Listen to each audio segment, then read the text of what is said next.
Good evening, everyone.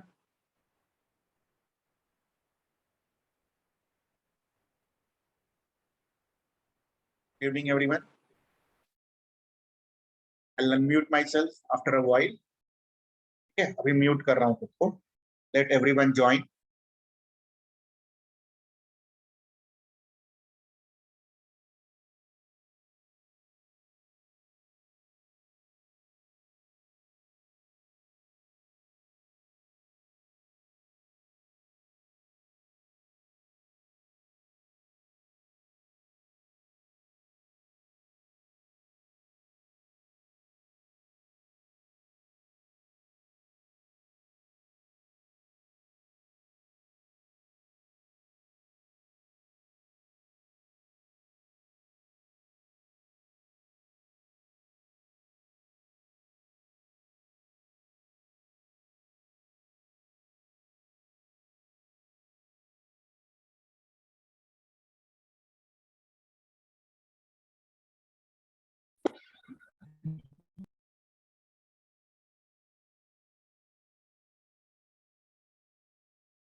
So good evening to everyone.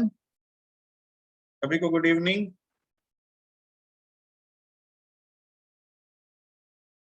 कैसे हो? All well. आवाज आ रही है?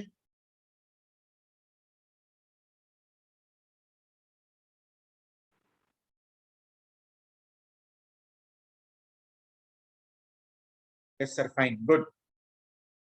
So very important topic. कितने लोगों को मजा आने वाला है इसमें आर्ट एंड कल्चर में और कितने लोगों को मजा नहीं आता है?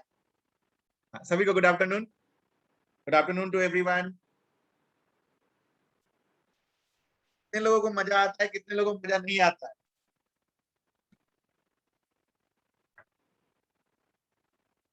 बताओ बताओ.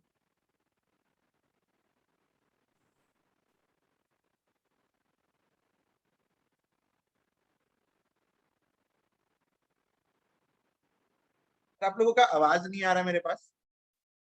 किसी ने हेलो बोला भी है क्या? मेरी आवाज आ रही है यार? मेरा वॉइस और ये सारी चीजें क्लियर है ना? Yes sir. आप लोग की आवाज नहीं आ रही है? अभी भी आवाज नहीं आई सर. आप लोगों ने किसी में से कोई कुछ बोला क्या? मुझे कुछ आवाज नहीं आ रहा आप लोग का. हेलो गुड आफ्टरनून टाइपिंग मुझे दिख रही है. आप लोग जो टाइप कर रहे हो चैट में वो तो मुझे दिख रहा है, but no hello and everything. Not able to see that.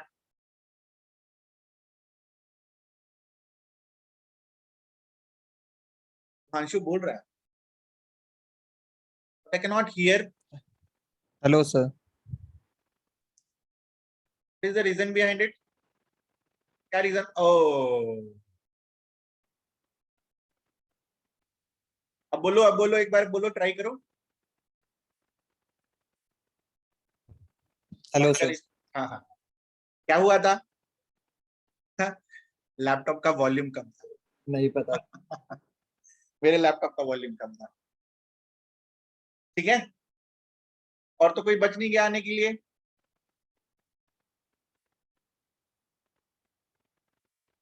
तीन मिनट और बाकी है तो क्लेम कर देंगे फिर मेरे ऊपर. सर आपने 5 बोल रखा है और पहले शुरू कर दिया. कितने लोगों का नाइटमेयर है ये topic? Sir art and culture कैसे रटे? मजा नहीं आएगा. पढ़े हो पहले कभी? ये बताओ. छोड़ो ये सब. पढ़े हो पहले कभी? नाइटमेयर नहीं है सर. पढ़ाई नहीं है. क्लासिकल डांसेस वगैरह पढ़े थे जो आपने दिए थे, बस वो वही. पढ़ लिए. कोई बात नहीं, अभी उससे भी सवाल हम आपसे पूछेंगे, देखेंगे आप उससे सवाल बना पा रहे हैं या नहीं बना पा रहे हैं, ठीक है। देखिए, आर्ट एंड कल्चर में एक आपका पार्ट होता है ये आर्किटेक्चर वाला पार्ट। तो मोस्ट प्रोबेबली आपको जैसे मौर्यन पिलर हो गया, बुद्धिस्ट केव्स हो गए, ये सारी चीजें एंशिएंट हिस्ट्री में पढ़ाई जा रही है ना। जैसे आपका रॉक कट रथास हो गया, और लिटरेचर्स के बारे में संगम लिटरेचर वगैरह सब हो गया। तो ये सारी पार्ट किसकी है, एंशिएंट हिस्ट्री की है, लेकिन उसको भी आर्ट एंड कल्चर में ही माना जाता है। तो परेशान होने की जरूरत नहीं है कि ये कौन सा आर्ट एंड कल्चर है, ठीक है। ये वैसे चीजें हैं जो आपको एंशिएंट हिस्ट्री से रिलेटेड तो नहीं मिलेगी, आइसोलेटेड फॉर्म में मिलेगी, जिसको हम यहाँ पे पढ़ता है, ठीक है। आइसोलेटेड फॉर्म में मिलेगी जिसे हमें यहाँ पे पढ़ना है। क्या ये चीज क्लियर है? Is this thing yes clear sir. To you? तो बहुत सारी चीजें आएंगी, जैसे कि इंटेंजिबल कल्चरल हेरिटेज क्या है, कल्चरल हेरिटेज साइट्स क्या है, ठीक है। उसके बाद डांस क्या है, म्यूजिक क्या है, फिर आपका पपेट्री क्या होती है, ठीक है? इन सारे चीजों को हम डील करेंगे। Is this clear to you? More of a prelims and less of a mains, क्योंकि प्री कम मेंस बैच है, तो प्रीलिमिनरी में तो पास होना है ना यार, मेंस लिखने के पहले। प्री ही पास नहीं हुए तो मेंस क्या लिखोगे, है ना। तो वेरी इंपॉर्टेंट पार्ट, ध्यान देना।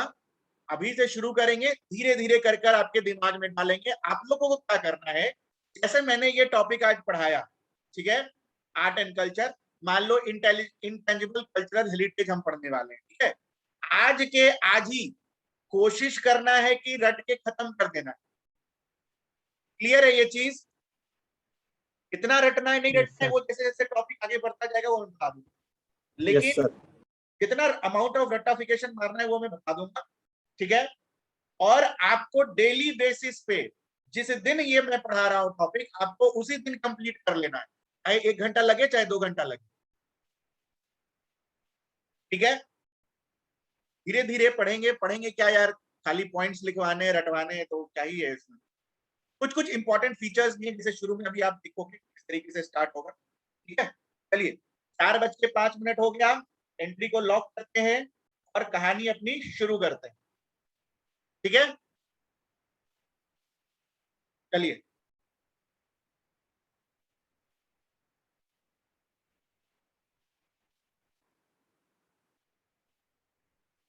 मुझे फिगर अच्छा लगा था यार गूगल पे, इसलिए मैंने उठा के डाल दिया। एकदम आर्ट एंड कल्चर टाइप से लग रहा है। यहाँ पे तुम बिल्डिंग से इसके पैर को देख रहे हो, ये जो डांसर है, कैन यू सी दिस? चलो इस पे 2 मिनट बात कर लेते हैं, मुझे बहुत अच्छा लगा था। कैन यू सी, ये जो डांसर है, डांसर के जो पैर हैं, इससे क्या बना रखा है? हा? कुछ हाउस टाइप का बना रखा है। सिमिलरली इधर सर देखो, पैर कहाँ है इसका? Same thing, Qutub Minar. है ना। What does this picture according to you symbolizes? क्या सिंबलाइज कर सकता है ये पिक्चर आपके लिए? बताएं जरा।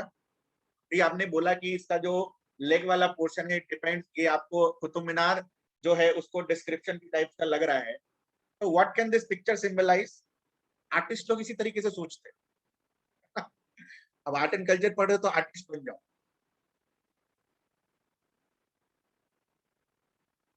देखो, can you see these buildings, can you see these animals, can you see this a dancer? ये एक तरीके का पेंटिंग है। बेसिकली क्या इस फिगर का डिनोशन है कि ये art and culture is a part of their life, ठीक है। आपके जिंदगी का पार्ट है, आपके जो कंस्ट्रक्शंस हैं उनका पार्ट है। ऐसा नहीं है जो आप मकान बना रहे हो, it is a not a part of art and culture, ठीक है। आर्टिस्ट जो लोग होते हैं वही घर, जैसे अभी नया कंसेप्ट आया है, इंटीरियर होम डिजाइनर, ठीक है। तो ये सारी चीजें क्या है, it's a part of art, ठीक है।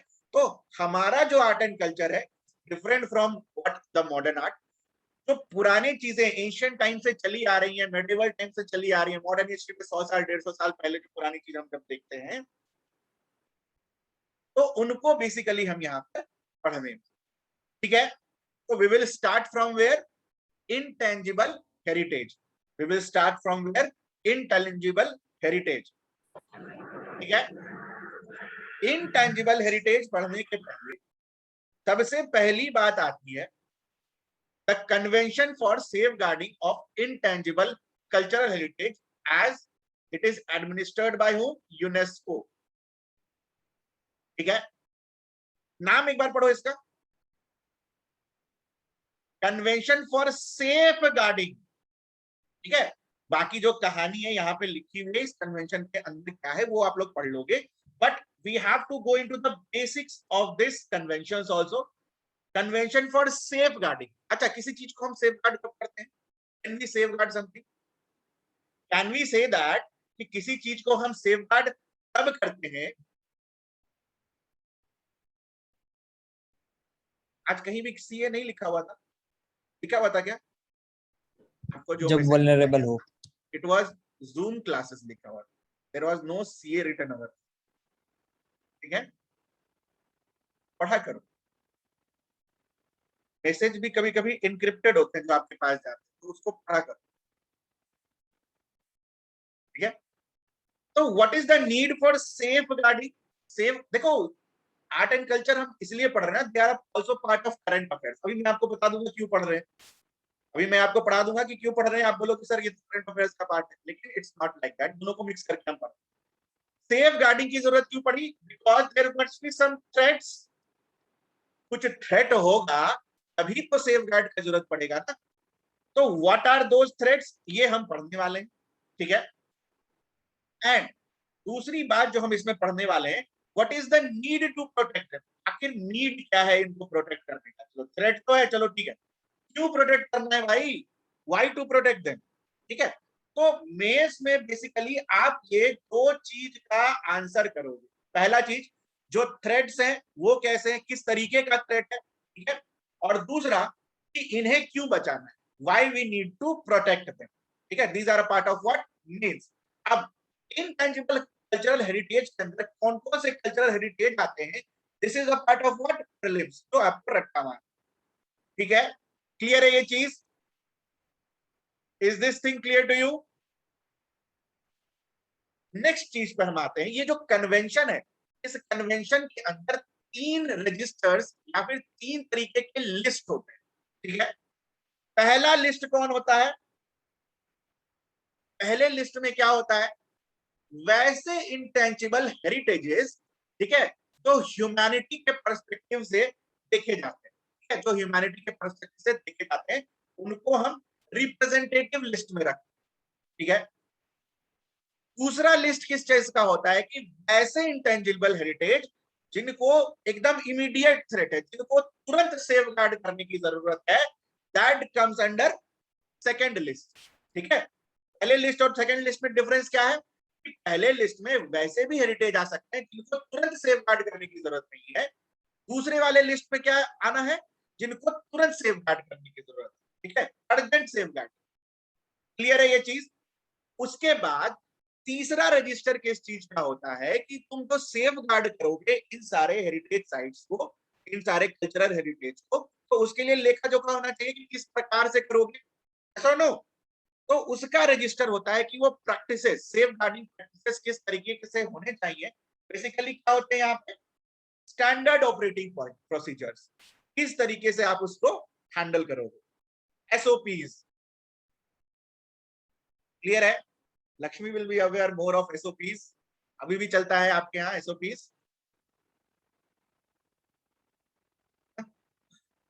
Standard operating procedures.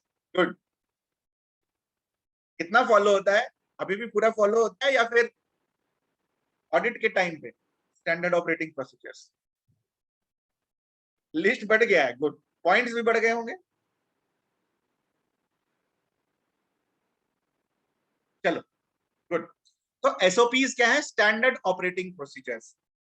ठीक है, किस तरीके से आप अपने हेरिटेज साइट्स को प्रोटेक्ट करोगे। क्लियर है? यहां तक किसी को कोई डाउट? कन्वेंशन कौन एडमिनिस्टर कर रहा है? यूनेस्को। कन्वेंशन कौन किसके अंदर एडमिनिस्टर होता है? यूनेस्को के अंदर। ठीक है, चलिए एक एक करके थ्रेड्स को देखते हैं। पहला थ्रेड लिखिए, पहला थ्रेड लिखिए, नेगेटिव एटीट्यूड,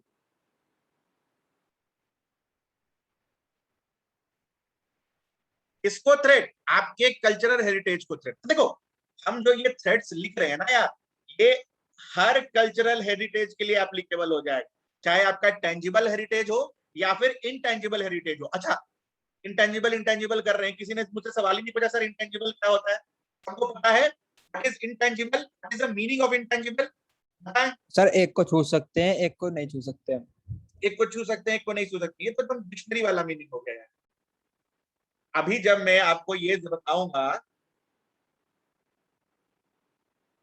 खटेराज ऑफ पंजाब, ठीक है, या फिर खटेराज ऑफ पंजाब जो कॉपर के यूटेंसिल्स बनाते हैं, वो आपका इंटेंजिबल कल्चरल हेरिटेज में, तो क्या कॉपर यूटेंसिल्स को आप छू सकते हैं? यस और नो? डिक्शनरी मीनिंग यस होगा सर। ना जो आपने बताया, एकदम सही बताया। ठीक है, इंटेंजिबल मतलब जिसको नहीं छू सकते, जिसको फील किया जा सकता है, टेंजिबल मतलब जो एकदम डायरेक्टली विजुअलाइज। लेकिन जब हम आर्ट एंड कल्चर पढ़ रहे हैं तो हमारे लिए इंटेंजिबल का क्या मतलब होगा? वेरी डिफिकल्ट टू डिस्क्राइब, लिख लो, very very difficult to describe. Clear है? डिफिकल्ट टू डिस्क्राइब या फिर मेजर, मेजर करने में डिफिकल्ट हो या फिर डिस्क्रिप्शन में डिफिकल्ट हो। ठीक है, very difficult. Is this clear to you?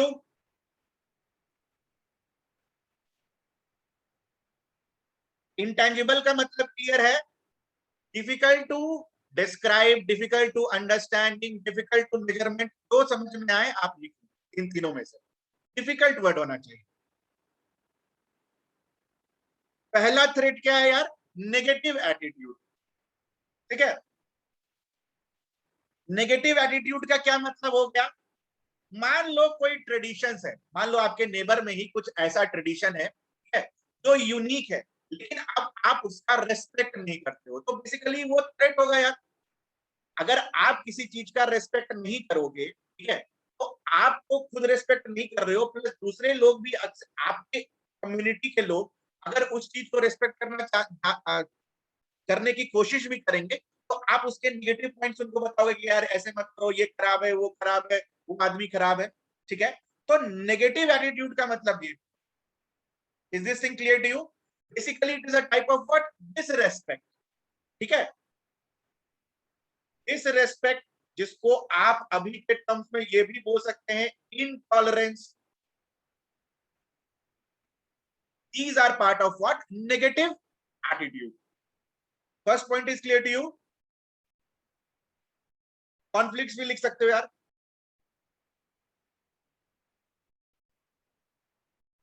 First point is clear to you? Directly आपको यूनेस्को की वेबसाइट से ये सारी चीजें फिल्टर आउट करके लिखाई जा रही है, तो no need to worry. Second, second important threat for such kind of cultural heritage site is what? Demography. ठीक है, देखो डेमोग्राफी का मतलब समझिए। मान लीजिए किसी गांव में कोई एक ट्रेडिशन है, ठीक है, कोई ट्रेडिशनल स्किल या फिर ट्रेडिशनल रिचुअल है, ट्रेडिशनल फेस्टिवल है, या फिर कुछ ट्रेडिशन है, ठीक है, but due to some reason, due to some demographic reason, what can be those demographic reason? For example से ड्यू टू माइग्रेशन, माइग्रेशन किसी भी कारण से हो सकता है यार, इकोनॉमिक रीजन से हो सकता है, एनवायरमेंटल रीजन से हो सकता है, पॉलिटिकल रीजन से हो सकता है, किसी भी रीजन से हो सकता है, बट हम डेमोग्राफी के बारे में बात कर रहे हैं। डेमोग्राफी किस से रिलेटेड है? Population and associated issues. तो या तो वहां से लोगों का माइग्रेशन हो जाए जो उस ट्रेडिशन को प्रोटेक्ट करते हैं due to any reasons, clear है ये चीज? या फिर उल्टा भी तो हो सकता है कि पॉपुलेशन का इन्फ्लक्स हो जाए, इसके वजह से उस ट्रेडिशन को प्रोटेक्ट कर पाना मुश्किल हो। ठीक है, तो these can come under what? Your demographic issues या फिर demographic reasons for threat to such cultural heritages. ठीक है, यहां तक किसी को कोई डाउट? दोनों कर सकता है, माइग्रेशन कोई बचाने वाला नहीं है, और पॉपुलेशन इन्फ्लक्स की इतना ज्यादा पॉपुलेशन हो गया कि वहां की डेमोग्राफी इस तरीके से चेंज हो गई, ठीक है, ठीक है, and that leads to what? Dealienation of those traditions. तीसरा लिखो, तीसरा लिखो, इसको समझना थोड़ा सा डिफिकल्ट होगा but I will try my best. Decontextualization, decontextualization, इसको समझना। कितने लोग घूमने गए हो यार, मतलब टूरिज्म के को देखते हुए? How many of you have मतलब टूरिस्ट स्पॉट्स वगैरह पर गए हो? गए हैं सर, वेरी गुड। ऐसा तो कोई नहीं होगा कि कोई नहीं गया, कहीं ना कहीं तो घूमने गए होगे यार, कहीं ना कहीं टूरिस्ट स्पॉट पे तो गए होगे। What is the main idea behind your these vacations? जब हम टूरिस्ट स्पॉट्स वगैरह पे जाते हो तो what is the main idea behind this? मस्ती, है ना, फन एंड एंटरटेनमेंट। डीकंटेक्चुअलाइजेशन का क्या मतलब है कि जब tourism as a sector grow हो रहा था, ठीक है, मस्ती and entertainment was part of that, ठीक है, मस्ती and entertainment was part of that, इसको तो कोई डिनाई नहीं कर सकता है। बट टूरिज्म बेसिकली जो सेक्टर एज अ प्रमोट हो रहा है, it is basically of what, कि आप अगर किसी जगह को विजिट कर रहे हो, it should be like that कि you should be also educated with respect to that place, ठीक है, एजुकेशन भी साथ साथ में होना चाहिए। मान लो अगर आप मसूरी जा रहे हो, ठीक है, आप वादियों को निहारो और ये करो, but at the same time environmental protection should also come in your mind. तो एजुकेशनल पर्पस से जो ये टूरिस्ट वगैरह जो हो रहा था, जो कंटेक्स्ट था टूरिज्म का, व्हाट वाज दैट, कि एजुकेशन होगा, कंजर्वेशन होगा। इस कंटेक्स्ट को मिस करके हम किस तरफ जा रहे हैं कि इंटरटेनमेंट है, भले ही it comes at the cost of what, pollution. क्या ये चीज डीकंटेक्चुअलाइजेशन क्लियर है आपको? टूरिज्म का एक एग्जांपल लेकर मैंने आपको समझाया है डीकंटेक्चुअलाइजेशन। आप हेरिटेज, जो ट्रेडिशनल हेरिटेज है, उसको एज अ नॉलेज बेस बढ़ाने के लिए वहां पर नहीं जा रहे हो, वो आप वहां पे किस लिए जा रहे हो? फन मस्ती, इधर उधर जाएंगे, घूमेंगे, पानी का पैकेट इधर फेंकेंगे, ठीक है, उसके लिए आप। Is this clear to you? और इसके पीछे मेन रीजन क्या है, क्यों डिकंटेक्चुअलाइज हुआ ये सारे traditions? Because over commercialisation of tourism sector, ठीक है, बिकॉज ओवर कमर्शियलाइजेशन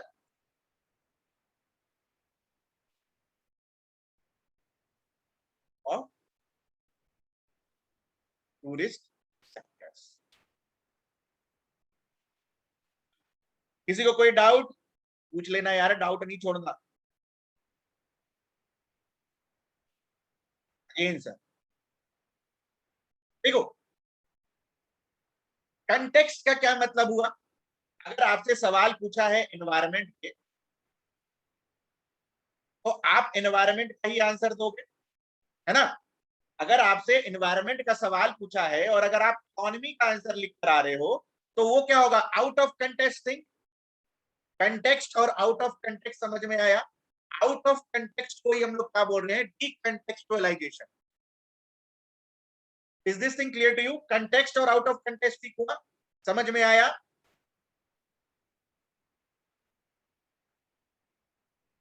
डीकंटेक्चुअलाइजेशन का क्या मतलब है कि से for example you are visiting some Buddhist chanting sites, ठीक है, but your main aim of visiting is what? ये जो आप वहां जा रहे हो, वहां का मेन एम आपका मस्ती है, but at the same time आप इन्वायरमेंट के प्रति, वहां के लोगों के प्रति जो रेस्पेक्ट होना चाहिए, आप वो सब शो नहीं कर, ठीक है, आप अपनी धुन में बिजी। क्लियर है? जब आप किसी ट्रेडिशनल साइट्स को विजिट कर रहे हो तो देयर शुड बी दोनों चीज होनी चाहिए, फन, मस्ती, रेस्पेक्ट, एनवायरमेंटल प्रोटेक्शन, सब होना चाहिए। But what you are doing कि हम एक चीज पर ज्यादा फोकस कर रहे हैं और दूसरे चीज पे फोकस नहीं कर रहे हैं, जो कि हमारा मेन एम था। हमारा मेन एम क्या था? वहां के ट्रेडिशंस को देखना, उसे रेस्पेक्ट करना, उसे कंटेक्चुअलाइज करना, उसे इंटरनलाइज करना। बट हुआ क्या? अपोजिट। तो this is the meaning of what? Decontextualization. ठीक है, चलिए, गुड। बुद्धिस्ट में डबल डी लगा लेना यार, आई जस्ट सॉ कि बुद्धिस्ट में एक डी लिखना मैं भूल गया। Next, what is the next threat to our intangible cultural heritage? Environmental degradation। ये भी समझाने की जरूरत है या लिख लोगे?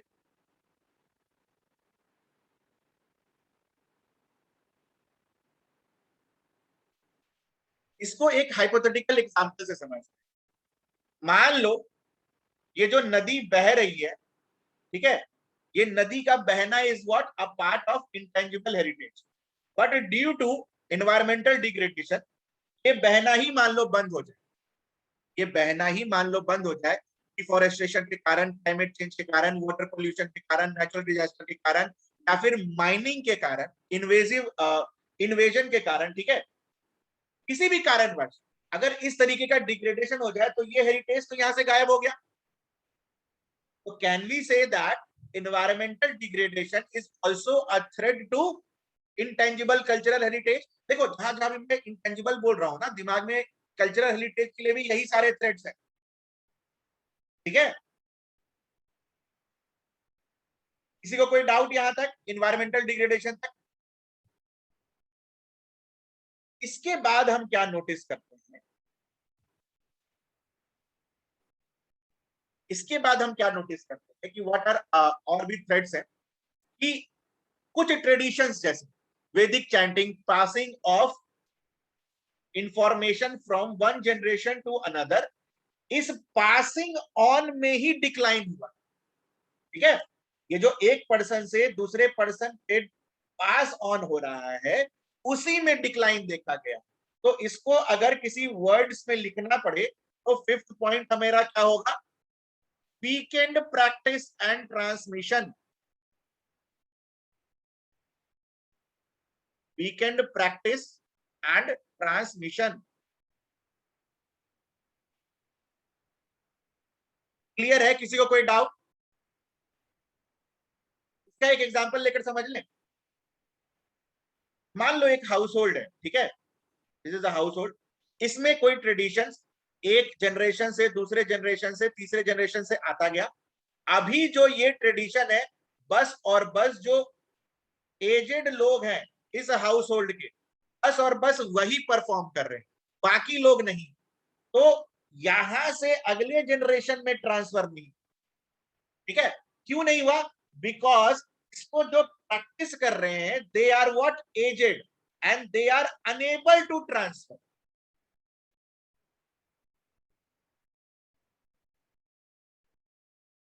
ठीक है, they are unable to transfer because of their age. उसके बाद आप और क्या देखोगे कि एज के कारण तो ट्रांसमिशन नहीं हो रहा है, साथ में साथ साथ साथ साथ पार्टिसिपेशन रेट भी कम हो गया है यार। लोग पार्टिसिपेट ही नहीं कर रहे।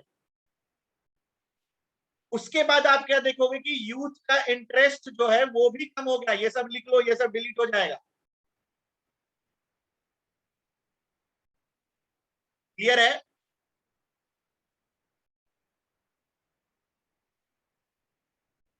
कहीं कहीं पे ट्रेडिशन जो है एज सच अपना सिग्निफिकेंस ही लूज कर दिया गया, एज लॉस्ट इट्स सिग्निफिकेंस।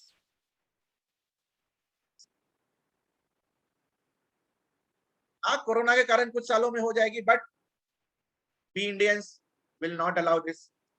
भले हम मर जाएं लेकिन होली दिवाली तो मनाएंगे ही मनाएंगे। इस साल भी मनाए और उसके बाद क्या हुआ सभी को पता है ना। डोंट वरी, हम नहीं मिटने देंगे। होली दिवाली तो मनाना ही है, भले जिंदा रहो ना रहो। क्लियर है? किसी को कोई doubt? Weekend practice and transmission, yes और नो? चलिए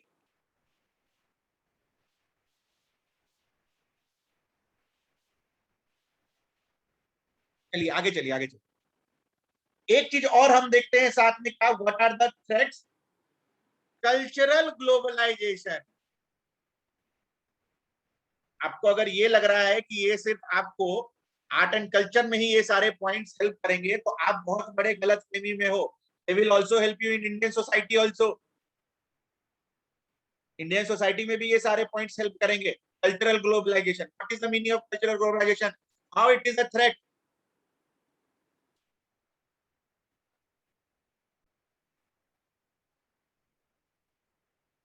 समझेंगे इस चीज को। पहले क्या होता था कि कुछ ट्रेडिशंस ऐसे होते थे जो आप क्या करते थे, as a pastime enjoy करते थे। चलो यार, मन नहीं लग रहा है, थोड़ा सा तलवार चला लिया, ठीक है। मन नहीं लग रहा है, थोड़ा सा कुछ खेल लिया, ठीक है। इस तरीके का पास टाइम हुआ करता था, दीज कल्चरल हेरिटेजेस, ठीक है। अब क्या हो रहा है, सभी को पता है। सबके हाथ में क्या है? एक डब्बा, जिसमें चल रहा है क्या? पबजी। इसमें क्या चल रहा है? फेसबुक। इसमें क्या चल रहा है? इंस्टाग्राम। और क्या चल रहा है? यूपीएससी की तैयारी। तो हमारा जो पास्ट टाइम हुआ करता था, that has got replaced. We are with new pastime, ठीक है। Is this clear to you? I have a new pastime. मुझे पढ़ने में बहुत मजा आता है, खासकर न्यूज़पेपर, करंट अफेयर्स। मुझे तुम दिन भर पढ़वा लो, मैं पढ़ लूंगा। लिटरली बता रहा हूँ, ये मेरे अंदर पता नहीं क्यों इनग्रेन हो गया है कि मुझे तुम 12 घंटा भी पढ़ने बोल दोगे तो मैं पढ़ लूंगा, but due to health reason अभी नहीं।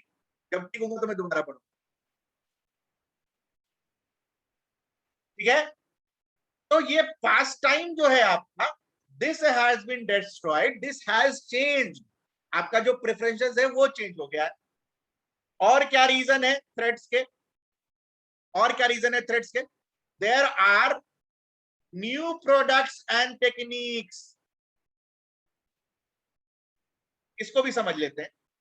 जैसे मान लो, एक इंटेंजिबल हेरिटेज हम जो भी पढ़ने वाले हैं, मेकिंग ऑफ कॉपर प्लेट्स या फिर ब्रास कॉपर प्लेट्स। अब चीजें चेंज हुई, साइंस एंड टेक्नोलॉजी डेवलप हुआ, तो ये जो मेकिंग ट्रेडिशन है, इसके लिए कुछ नए साइंटिफिक इंस्ट्रूमेंट्स वगैरह आएंगे तो बनेगा। तो उसके वजह से क्या होगा, जो ट्रेडिशनली चला आ रहा होगा बनाने का तरीका, that will get change. Yes और no? So this is getting changed due to what?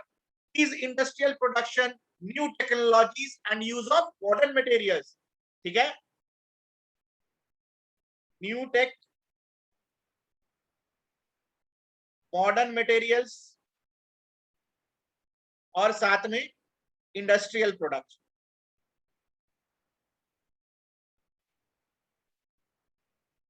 ठीक है।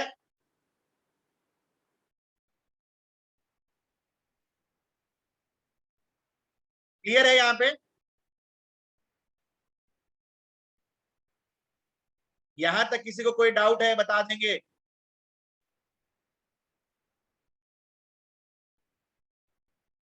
चलिए लास्ट पॉइंट लिखें। Economic pressures. How can economic pressures be a threat? कैसे ये थ्रेट हो सकता है, बताएं, कोई आंसर करें।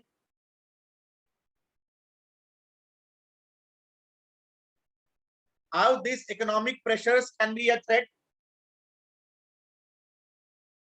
डेवलपमेंट एक्टिविटीज, और डेवलपमेंट एक्टिविटीज लीडिंग टू आपके कल्चरल स्पेस को कहा जाता है ना।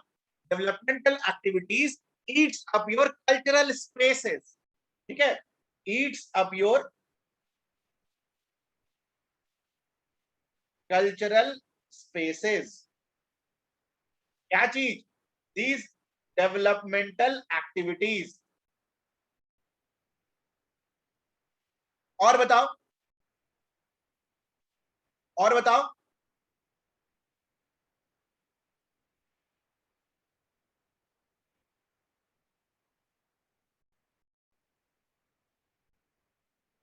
देखो, और भी लिख सकते हैं, जैसे कि जो रेन्यूमरेशन है, जैसे मैं आपको एक एग्जांपल दूंगा, ये कालबेलिया डांस हमारा जो है इंटेंजिबल हेरिटेज है, ठीक है। तो लेस एक्सपेंडिचर टुवर्ड्स ये जो कालबेलिया डांस था ना, it was getting patronized by the kings. पहले क्या होता था, ये जो कालबेलिया डांस था, इसको किंग वगैरह लोग पैट्रोनाइज करते थे। पैट्रोनाइज करने का मतलब, जो उसको परफॉर्म करते थे उन्हें कुछ गिफ्ट्स मिलता था, कुछ पैसे मिलते थे, कुछ कॉइन्स लिखते थे। ये लोगों ने मूवी में देखा है, वो राजा होता है, अपना गले का मोती तोड़ के फेंक देता है कि ये लो, मुझे इतना पसंद आ गया। कितने लोगों ने वो मूवी में देखा है? That was a part of what? Remuneration. वो रेन्यूमरेशन पहले ज्यादा हुआ करता था, now it has substantially eroded, या पूरा खत्म ही हो गया। तो these are basic threads to your cultural heritage. Intangible आ जाए तो भी लिख लेना, टेंजिबल आ जाए तो भी लिख लेना। किसी को यहां तक कोई डाउट है? किसी को यहां तक कोई डाउट है? यस और नो बताएंगे? चलिए, इसके बाद अगला पार्ट क्या आता है? Why do we need to protect? क्यों जरूरत है? व्हाई, क्या जरूरत है यार, प्रोटेक्ट क्यों करना है? बिकॉज, सबसे पहले लिखो, because these are traditional, contemporary and living at the same time. पहले इसके बारे में 2 लाइन लिख लो। What does this mean? Intangible cultural heritage, ICH लिख लेना आप इंटेंजिबल कल्चरल हेरिटेज को, तो ये लिखना शुरू कर दिया होगा आपने। Intangible cultural heritage does not only represent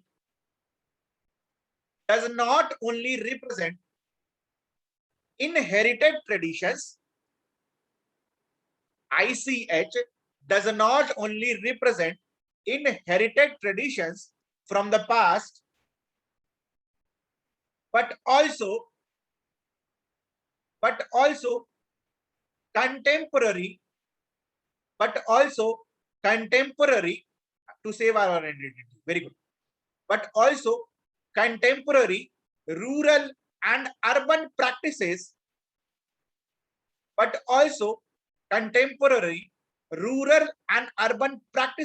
in which diverse cultural groups take part.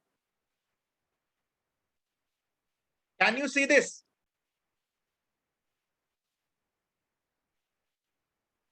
जब हम आइडेंटिटी की बात कर रहे हैं, जब हम कल्चरल की बात कर रहे हैं, तो it is basically, it is saving your group identity.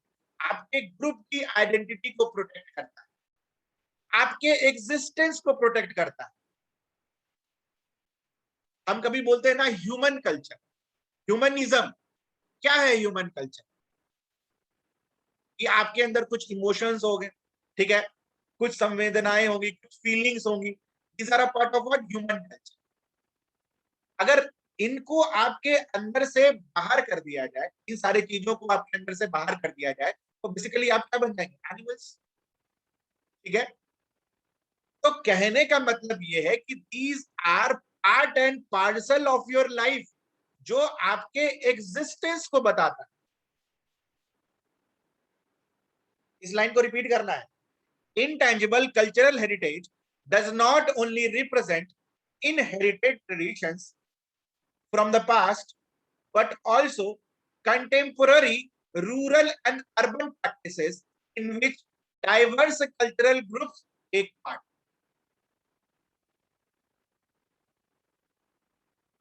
ठीक है,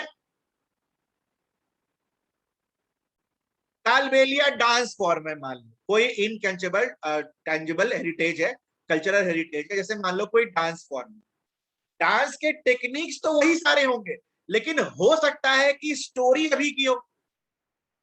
तो यही इसका मतलब है, ट्रेडिशनल, कंटेम्प्रेरी और लिविंग तीनों एक साथ, इनहेरिटेड भी है, आपके समान वाला भी है, और आगे जी चलता भी जा रहा है, पास ऑन भी होता जा रहा है।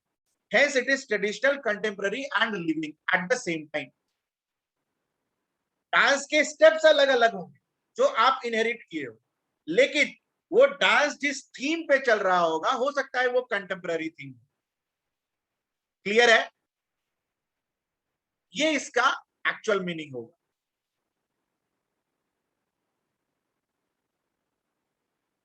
यहां तक किसी को कोई डाउट? दूसरा लिखो,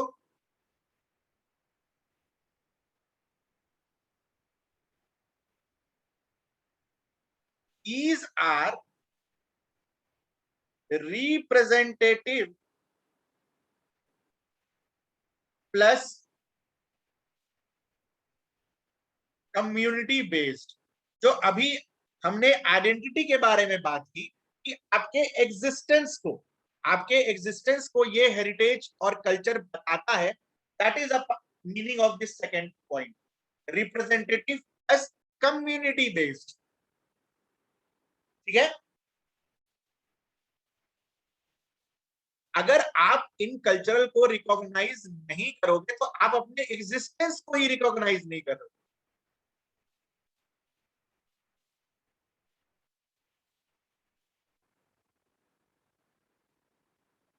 ठीक है, अच्छा, कल्चरल हेरिटेज का एक और खास बात क्या होता है, they are inclusive.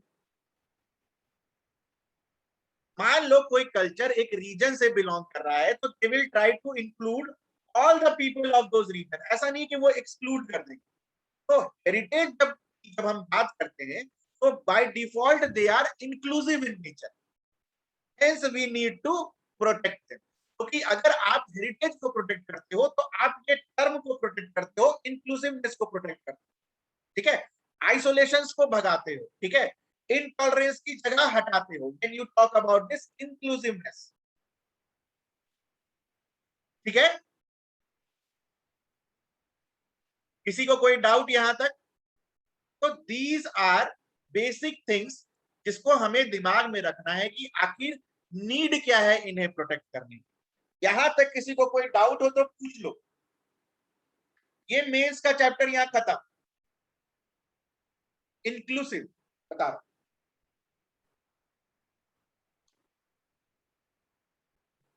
When you talk about culture, culture और जो हेरिटेज की जब हम बात करते हैं,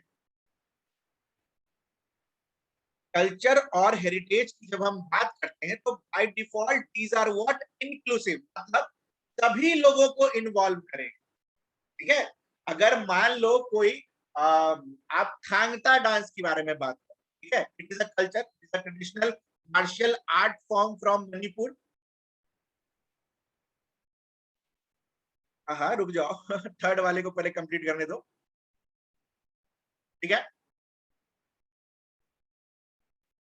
तो इंक्लूसिव का क्या मतलब हो गया कि मान लो मणिपुर रीजन में कोई आर्ट फॉर्म है, जैसे मान लो थांगता है, थांगता, ठीक है, आर्ट फॉर्म है, ट्रेडिशनल मार्शियल डांस फॉर्म, ये कल करेंगे, मार्शियल आर्ट फॉर्म लोग कल करेंगे, मैं बस एग्जांपल ले रहा हूं। बाय डिफॉल्ट इस जिस रीजन में परफॉर्म हो रहा होगा, ये ट्रेडिशनल आर्ट फॉर्म जिस रीजन में परफॉर्म हो रहा होगा, मान लो हम और आप हैं, हम और आप हैं, ठीक है, उस रीजन से ही बिलोंग करते हैं। If this is a person P1, this belongs to this region only, और ये बोलेगा कि I want to be a part of this cultural heritage, तो इसे एक्सक्लूड नहीं करेगी कि नहीं नहीं नहीं, नहीं तुम नहीं सीख सकते। तो कल्चर और ट्रेडिशन जो होता है, एज सच क्या होता है, ये बाय डिफॉल्ट नेचर में इंक्लूसिवनेस लेकर आता है। वो आप एक्सक्लूड नहीं करते हो उसको। समझ में आया?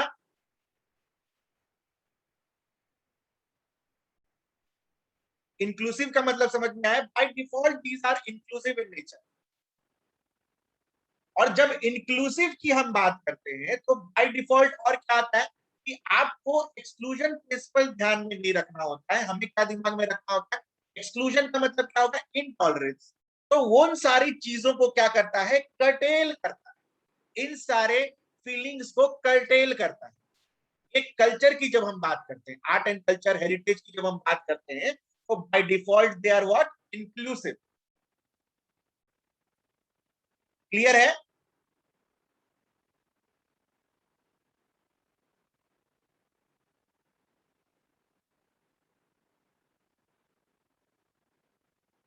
गुड। चलिए, it is representative and community based. इसको ऐसे समझे, देखो, जो कल्चर और हेरिटेज है, it is not a thing. मतलब गुड्स और सर्विसेज की तरह, जैसे हम इकोनॉमी में पढ़ते हैं ना, value of all goods and services produced in an economy in a given year, it should not be treated like this. ठीक है? ये आपका जो ट्रेडिशन चला आ रहा है, आपका जो ट्रेडिशन चला आ रहा है, उसको एक रिप्रेजेंट करने का तरीका है। ठीक है? उसको क्या है? रिप्रेजेंट करने का तरीका है, जहां पे जहां पे काफी लोग एक साथ इन्वॉल्व होते हैं। ठीक है? और काफी लोग चूंकि एक साथ इन्वॉल्व हो रहे होते हैं, इसीलिए हम इसको क्या बोलते हैं? It is community based. ठीक है?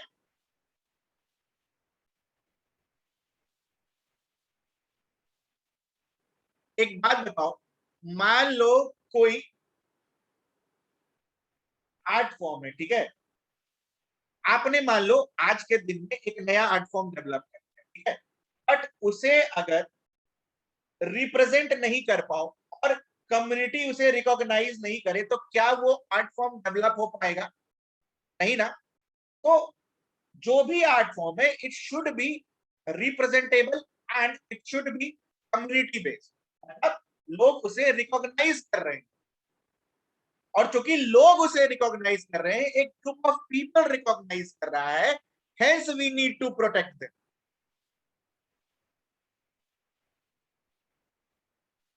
ठीक है?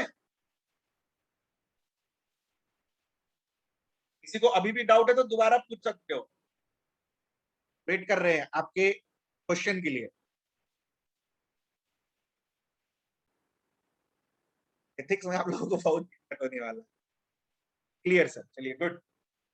एथिक्स में इससे भी टफ टफ फिलॉसफी है, अभी तो डिटेल में हम नहीं गए हैं, but you will enjoy ethics. चलिए, तो यहां तक जो नीड टू प्रोटेक्ट देम था, यहां तक हमने मेंस की सारी बातें कर ली। अब फटाफट पीटी के बारे में बात करेंगे, प्रीलिम्स। मेंस तक ये कहानी थी जो हमने अभी तक डिस्कस की। प्रीलिम्स के बारे में क्या? प्रीलिम्स के बारे में यहां से कहानी शुरू। Intangible cultural heritage practices in India. Photo देखो सबसे पहले, मेरा फोटोज है यहाँ पर, प्लीज सीट।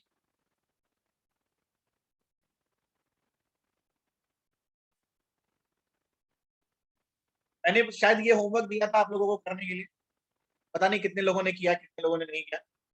पिक्चर एक बार देख लोगे तो बता देना कि सर देख लिया।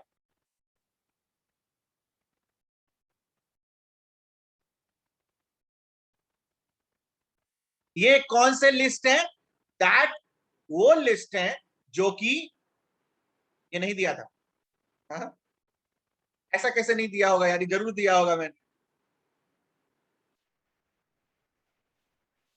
क्या, देख लूंगा, देख लेंगे। और सर कल पपेटरी और डांस की लिस्ट बनाने को आपने दी थी। कोई बात नहीं, मैं अपने होमवर्क में देख लूंगा, मेरे पास तो पीडीएफ पड़ी हुई है ना। कोई बात नहीं, अरे ठीक है भाई, अच्छा नहीं दिया था, मैं एक बार चेक कर लूंगा, और अगर मुझे मिला तो I will take a screenshot and I will share with. ठीक है? नहीं भी हो सकता है, भूल गया हूँ, कोई भारी बात नहीं है, इतना चीज है पढ़ने को। चलिए, have you seen all these things? ये जो 13 चीजें हैं, this has been recognised by whom? UNESCO. UNESCO ने रिकॉग्नाइज किया है under what? Under which convention? सबसे पहला वाला कन्वेंशन, जो अभी हम पहले पेज पे हमने जो कन्वेंशन पढ़ा था, उस कन्वेंशन के अंदर हमारे इंडिया में 13 ट्रेडिशंस, 13 कल्चरल ट्रेडिशंस को रिकॉग्नाइज किया गया है as a what? Intangible cultural heritage practices, ICH in short. तो इंटेंजिबल कल्चरल प्रैक्टिसेस में ऐसा नहीं है कि सिर्फ ट्रेडिशंस जो ट्रांसफर हो रहे हैं एक जनरेशन टू अनदर जनरेशन, वो सारी चीजें ही आती हैं। उनके अलावा भी ट्रेडिशंस अलग अलग फॉर्म के आप इंक्लूड कर सकते हो, जैसे कि ओरल ट्रेडिशंस, मतलब मुंह जबानी पास होना, ठीक है, एक जनरेशन से दूसरे जनरेशन। परफॉर्मिंग आर्ट्स भी इंक्लूड होता है इसके अंदर, सोशल प्रैक्टिसेस इंक्लूड होते हैं, रिचुअल्स इंक्लूड होते हैं, फेस्टिव इवेंट्स है तो उसको भी आप इंटेंजिबल कल्चरल हेरिटेज में डाल सकते हो। नॉलेज, ट्रेडिशनल नॉलेज है, प्रैक्टिसेस है, उसको भी डाल सकते हो। और कुछ ट्रेडिशनल क्राफ्ट्स बनाने का एक कुछ अलग तरीका है आपके पास, तो उसको भी आप यहाँ पे डाल सकते हो। सकता है इंडिया में 3 ही 4 तरीके में ये 13 चीज आ जाए, ठीक है। ये जो ICH है, ऐसा नहीं है सिर्फ इंडिया वाले को ही मिलता है, ऑल ओवर द वर्ल्ड मिलता है, ठीक है। तो all over the world traditions को अगर ये सारी चीजें मिलती हैं, तो किस कैटेगरीज में मिलती हैं? इन 7 कैटेगरीज में मिलती हैं। No need to remember it, पढ़ लेना एक बार। बस यही मत समझना कि जो परफॉर्मिंग आर्ट्स है सिर्फ उसी को मिलेगा, ऐसा नहीं है। सिर्फ ओरल ट्रेडिशंस है उन्हीं को मिलेगा, ऐसा नहीं है, ठीक है। काफी सारी चीजें इंक्लूडेड होती हैं, आपके रिलीजियस प्रैक्टिसेस इंक्लूडेड होते हैं, सोशल प्रैक्टिसेस होते हैं, उसको भी इंक्लूड कर सकते हैं। डिपेंड करेगा कि जो यूनेस्को वाला है वो किसको आपके कौन से ट्रेडिशंस को रिकॉग्नाइज कर, ठीक है। रट्टा नहीं मारना है, रट्टा इन 13 का मारना, ठीक है। This 13 should be in your mind. और हर के बारे में 2-2 लाइन हम पढ़ेंगे, पढ़ेंगे नहीं, लिखेंगे। चलिए, ये सारे स्टेट्स हैं, कहां पे ये लोग बिलोंग करते हैं बाद में देख लीजिएगा। रुक जाओ, आएगा, सबके बारे में आएगा, क्यों परेशान हो रहे हो? सबके बारे में 2-3 लाइन पढ़ेंगे ना, सब आ जाएगा। संस्कृत, हाँ वही है, कीर्तनी है। चलिए, वैदिक चैंटिंग। अब मैं आपसे बस ये पूछता जाऊंगा कि कितने लोगों ने वैदिक चैंटिंग कहीं सुनी है, या कहीं देखा हो सुनिए वैदिक सर। चैंटिंग होते हुए, या कहीं पे कथा पार्टिसिपेट में। किया हो आपने? बताएं। यस सर, किया है कथा में, हवन में। हवन में और इस्कॉन में। Very good, very good. ISKCON में ना, इस्कॉन में संकीर्तन वाला ज्यादा काम करेगा एज कंपेयर टू वैदिक चैंटिंग, ठीक है। वैदिक चैंटिंग इज समथिंग डिफरेंट। वैदिक चैंटिंग इज समथिंग डिफरेंट। वेद में जो सर वो हिम्स होते हैं, मंत्र वगैरह में जो मंत्र उनकी वगैरह बेसिकली देते हैं। हम यहाँ पे चैंटिंग करते हैं, ठीक है। वेद में जो हिम्स वगैरह जो होते हैं, उनकी बेसिकली हम यहाँ पे चैंटिंग करते हैं। तो मैंने किया है, जब मैं स्कूल में था, तो हमारा जब कल्चरल प्रोग्राम शुरू होता था, तो इट वाज लाइक कि जो कल्चरल प्रोग्राम शुरू होने के पहले इन्वोकेशन ऑफ गॉड होता है ना, ठीक है। आप देखोगे ड्रामा वगैरह सब में कि ड्रामा वगैरह शुरू होने के पहले आप भगवान से दुआ मांगते हो कि भाई सब कुछ अच्छे से हो, ठीक है। These are part of your tradition. तो जब इन्वोकेशन ऑफ गॉड होता था, तो हम वैदिक के रिम्स रिसाइट करते थे, ठीक है। और मोस्ट मैक्सिमम केस में, हाँ वही, स्वस्ति न इंद्रो वृद्धश्रवाः, ठीक है। स्वस्ति न इंद्रो विश्ववेदाः। आगे बताओ। अब बता दियो यार, मेरे अंदर का खून जगा दिया आप। बस इतना ही याद है, स्वस्ति न इंद्रो, ठीक है। That is a not part of ओम त्र्यंबकम यजामहे, is a not part of Vedic chanting. ये जो ऊपर आपने लिखा है ना, स्वस्ति न इंद्रो वृद्धश्रवाः, हाँ, ये पार्ट, ठीक है। चलिए, good.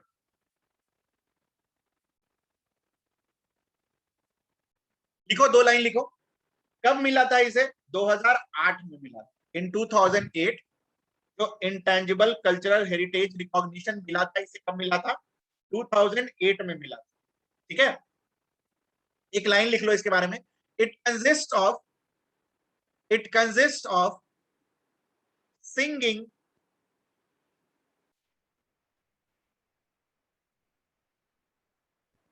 old mantras and hymns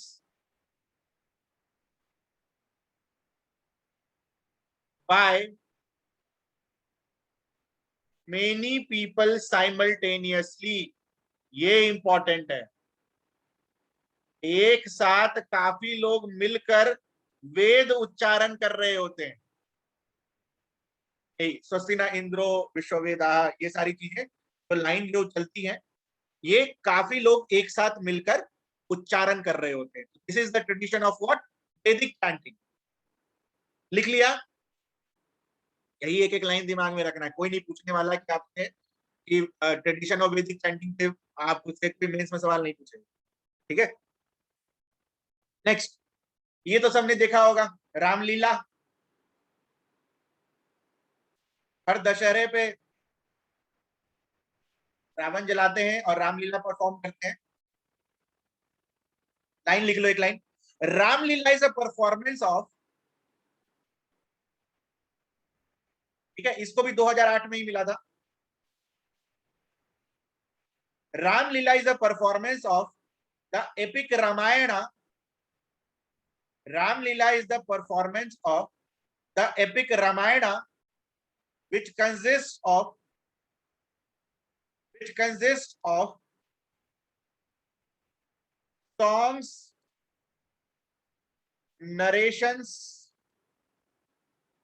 recitations and dialogues। कोई बीच में क्लास छोड़कर भाग गया, कोई बात नहीं है। यही तो मजेदार बात है के बारे में, मुझे सब पता है कि कौन बीच में गया, कौन बीच में आया। नेट चला गया होगा कोई बात नहीं, नेट चला गया होगा तो वापस एंट्री की भी तो कोशिश करेगा ना। चलिए, अच्छा, मोस्ट कॉमनली कहां प्रैक्टिस होता है? North India. Most commonly practice कहां होता है? नॉर्थ इंडिया में। ठीक है, खासकर यूपी में। लिख लिया ये रामलीला। Next is what? कुडियत्तम।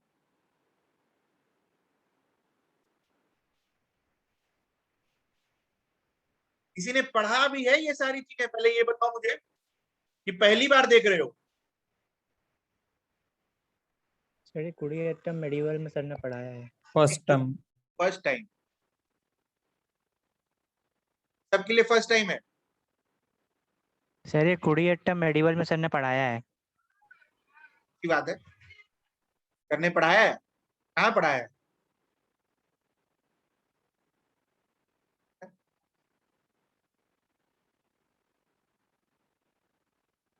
चलो ठीक है, कोई बात। लिखो, इसको हम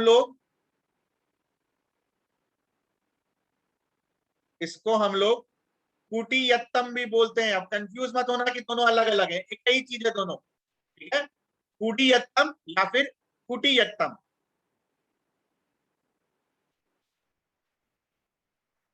होमवर्क था, अब लोग बोल रहे हैं कि होमवर्क था।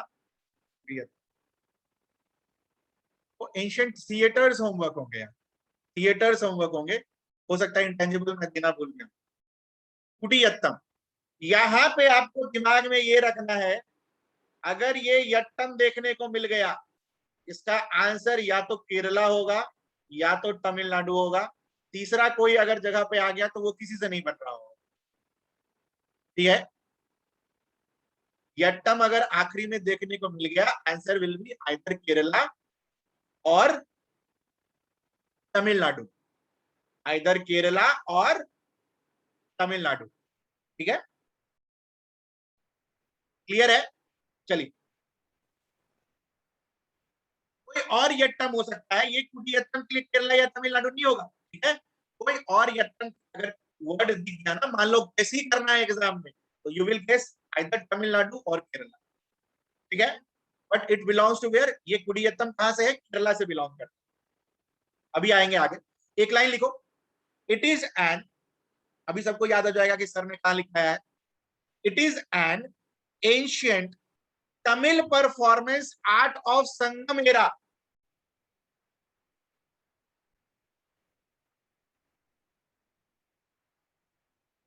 Tamil performance art of Sangam era.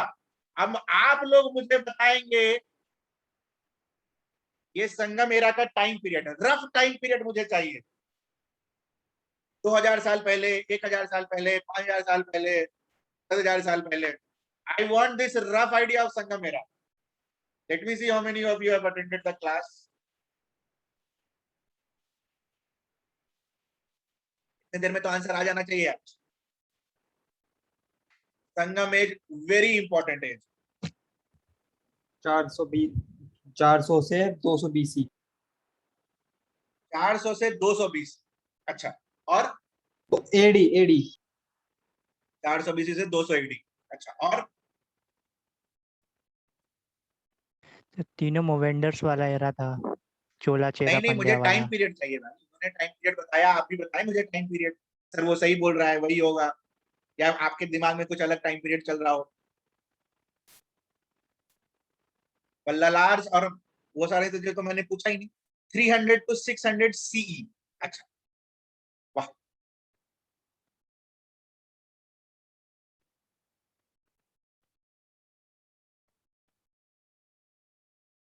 और कोई? Around 300 AD. रफ एस्टिमेट पूछा है यार। चलो एडी, एडी वाला आंसर सही है, ठीक है। ये 200 BC से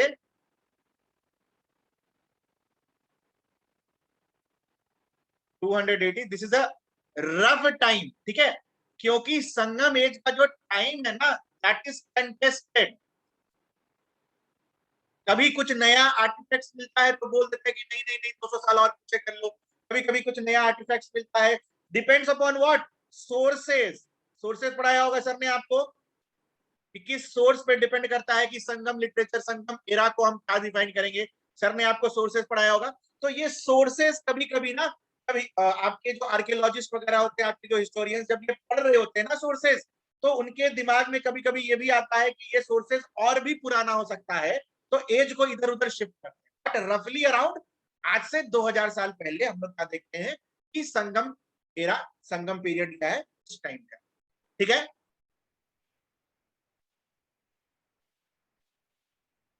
कहां हुआ था संगम, बताएं। पहला केरला दूसरा तो संगम बता दो कहां हुआ था।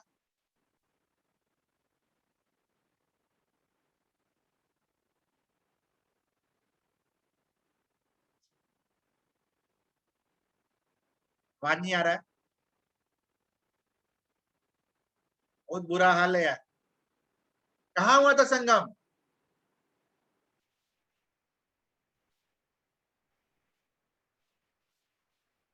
बताया होगा सर ने। कितना संगम हुआ था पहले ये बताओ।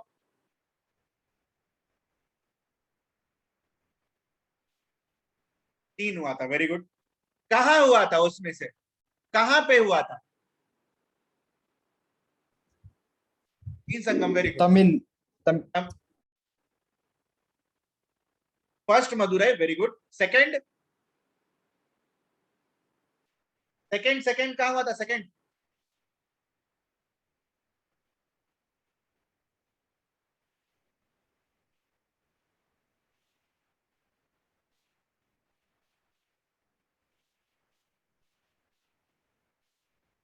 नहीं यार, थर्ड,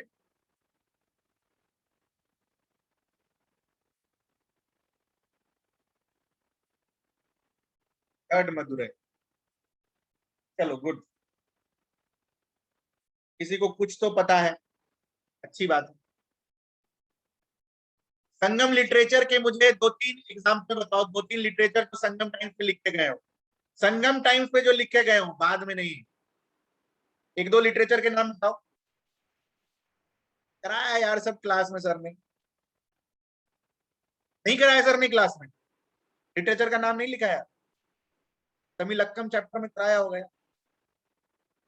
तोलकापियम। गुड। हाँ बोलिए बोलिए, जिन्होंने हाथ रेज किया है।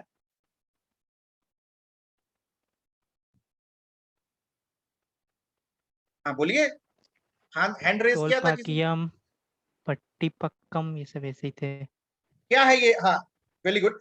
तोलकापियम क्या है? क्या चीज पे किताब लिखा गया है तोलकापियम? एटुटगई में कितने चैप्टर्स हैं? 8 9 10 11 12, कितने चैप्टर्स हैं? हाँ, Tolkappiyam is on Tamil grammar, very good. Ettuthokai में कितने चैप्टर्स हैं? 8 9 10 12 15, कितने हैं? 8, 11 वेरी है गुड। सर शायद। 8 है। शायद से काम नहीं चलेगा बाबू, जैसे प्रतीक आंसर दे रहा है वैसे ही दिमाग में होना चाहिए, लेकिन easily give you match the column में ये दिख सकते हैं। आपको पता है ना संगम लिटरेचर पे सवाल आया था मेंस में? कितने लोगों को ये पता है कि संगम लिटरेचर पर सवाल आया हुआ है मेंस में?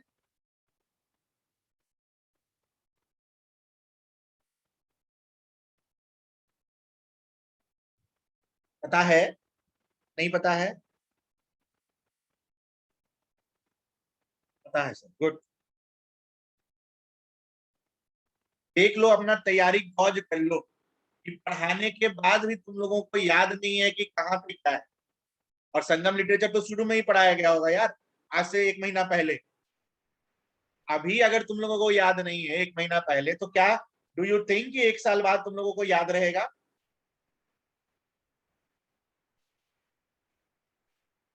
Ancient history.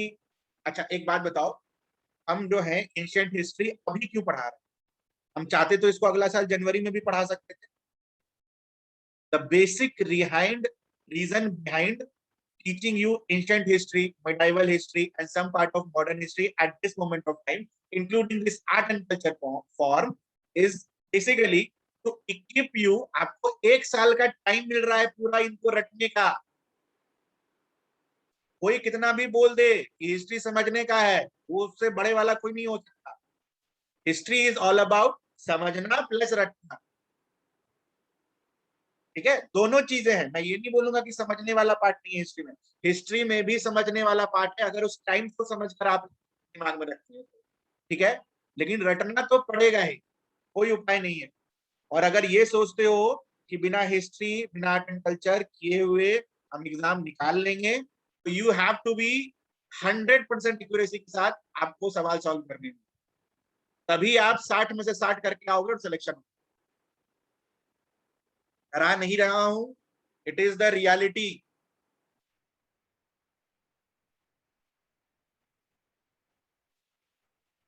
ठीक है, चौथा पॉइंट लिखो। Currently currently this Sanskrit theatre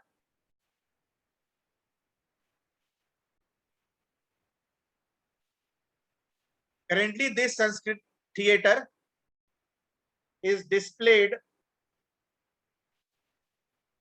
in the state of Kerala। क्या पॉइंट नंबर 2 और पॉइंट नंबर 3 में डिफरेंस समझ में आया? ये मत बोलना सर कुडियत्तम तो केरला का है, यहाँ पे तमिल लिखा हुआ था इसलिए हमने काट दिया। It is earth. इसका जो मेंशन है संगम एरा में, जब ये बात हो रही होती है, तो ये जो परफॉर्मेंस है उस टाइम का परफॉर्मेंस है, ये यहाँ पे लिखा गया है। At present it is being performed in the state of what? Kerala. Kerala तक सीमित रह गया है at this moment of time. Match the column है तो क्या करेंगे? Kudiyattam will belong to where? Kerala. और सबसे मजेदार बात है, केरला में मलयालम की जगह this is a Sanskrit theatre form. ये मत दिमाग में लेना कि संस्कृत नहीं हो सकता है उधर। तो these 3 important things you have to remember. Sanskrit, Kerala, ठीक है? और ये किस टाइम का परफॉर्मेंस? Ancient performance. इसको हम लोग क्या बोलते हैं? Ancient art form. चलिए, हाँ भाई अगला उत्तराखंड वाला बताओ क्या है ये?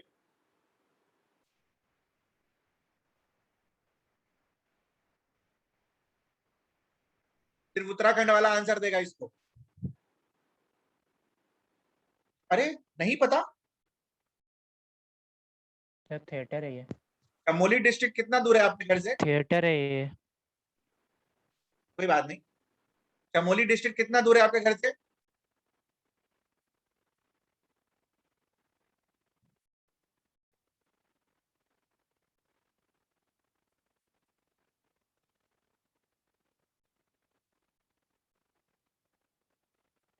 शुभांशु का नेट चला गया। अच्छा, दिल्ली पास है यहाँ से। अच्छा, गुड।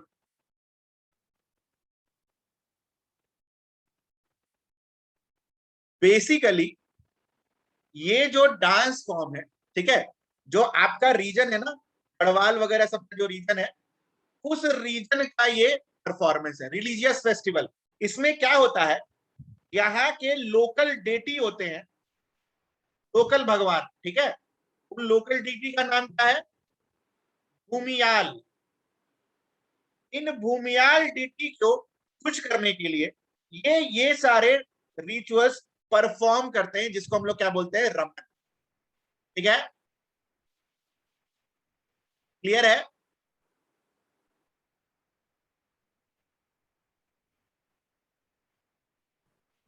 पिक्चर आपको इसलिए दिखा रहा हूं ताकि याद रह जाए। ठीक है, कुछ याद रहे चाहे नहीं रहे, पिक्चर से आपको दिमाग में चीजें याद रह जाए। चलिए,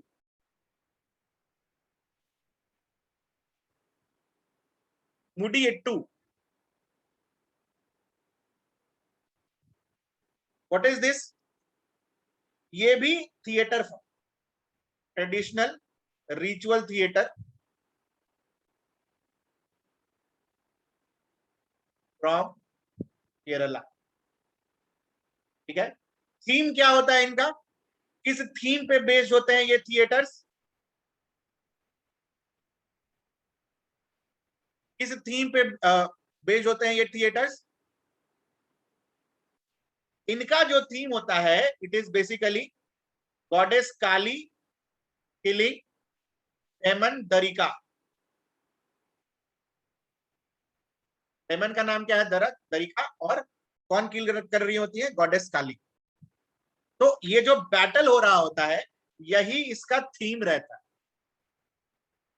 ठीक है, तो रिचुअल थिएटर फ्रॉम केरला लिखते या फिर फोक डांस फ्रॉम केरला लिखते, दोनों सही हो जाएगा। ठीक है, चलिए, next is what? Kalbelia dance. कितने लोगों ने ये नाम सुना है? Anybody from Rajasthan? राजस्थान का डांस है ये। टीवी पर देखा है पर पता नहीं कुछ। पेपर में देखा है? ठीक है, टीवी सबसे पर पहले सर। स्टेट लिख लो, राजस्थान। एक लाइन लिख लो इसके बारे में। This dance is an integral part of, this dance is an integral part of. ये कालबेलिया है क्या एक्चुअल में? What is this Kalbelia? Snake वाला। सर राजस्थान की ट्राइब है ये एक। Very good, it is a tribe. Kalbelia dance को नहीं बोल, is a name of a tribe. Kalbelia tribe के कल्चर से एसोसिएटेड है, इसीलिए अब हम इसको क्या बोलते हैं? Kalbelia folk songs and dances of Rajasthan. ठीक है, इसको कब मिला था? 2010 में मिला था। ये ईयर याद करने की जरूरत नहीं है, लाइन लिखो। The dance is an integral part of Kalbelia tribe culture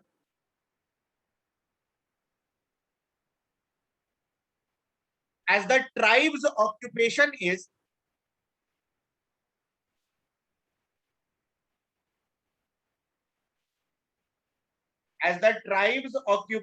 is snake venom trading. ये लोग क्या करते थे? स्नेक वेनम का ट्रेड करते थे। Kalbelia dance is an integral part of Kalbelia tribe culture as the tribe's occupation is snake venom trading, और इसीलिए आप क्या देखते हो कि इनका जो ये डांस फॉर्म होता है, जो डांस मूवमेंट होता है, डांस मूवमेंट और ड्रेस जो होते हैं आर लाइक serpents और snakes. Can you see this? ये दिख रहा है? Yes or no? सांप टाइप की चीजें दिख रही हैं? यार कैसे करना है? ये दिख रहा है? Yes or no? बताएं. Yes sir.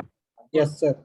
इसीलिए जो डांस के मूवमेंट हैं, जो कॉस्ट्यूम्स वगैरह है, that are like what, serpents को डिनोट करते हैं. इसीलिए हम इसको, और कालबेलिया डांस को इसलिए हमने क्या किया है, ये कल्चरल का भी पार्ट था, कल्चरल हेरिटेज जो ट्रेडिशंस चला आ रहा है उनका पार्ट था, तो इसको क्या मिला है, यूनेस्को इंटेंजिबल कल्चर हेरिटेज का प्रोटेक्शन.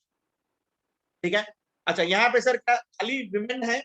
विमेन के साथ साथ मेन भी है, तो both women and main perform this dance, दोनों परफॉर्म करते हैं. ठीक है. बोथ पार्टिसिपेट लिख लो. पार्टिसिपेट का मतलब क्या हुआ, विमेन एक्चुअली डांस परफॉर्म करती हैं, और ये जो मेल्स होते हैं पीछे में जो झुनझुना वगैरह सब बजा रहे होते हैं, ये मेल्स परफॉर्म कर रहे होते हैं. ठीक है.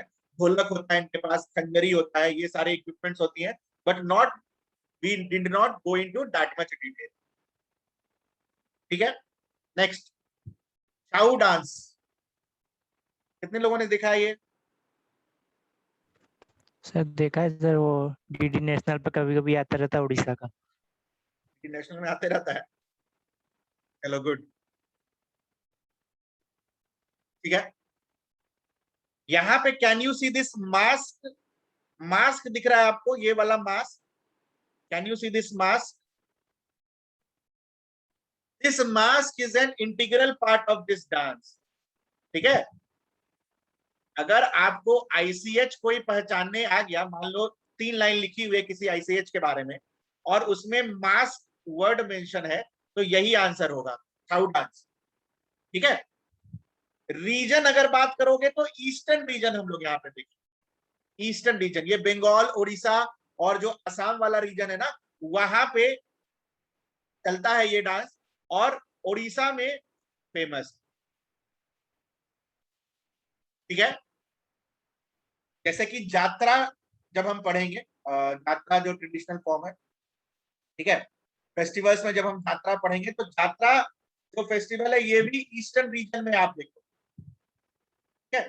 बंगाल, बिहार, उड़ीसा, यहाँ पे देखोगे. तो सिमिलरली ये जो छाऊ डांस है, ये आपको कहाँ दिखता है? ईस्टर्न रीजन में. ठीक है. एक लाइन लिख लो, एक लाइन लिख लो रिलीजियस थीम्स के बारे में.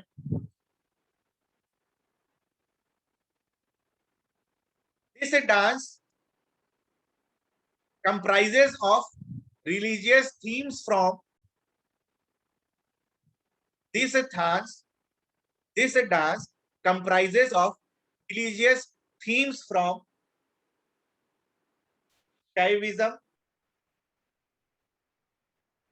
Shaktism and Vaishnavism. इन सब के थीम्स होते हैं इस dance performance.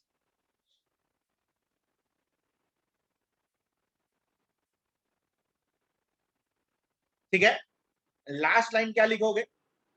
It is a combination of, it is a combination of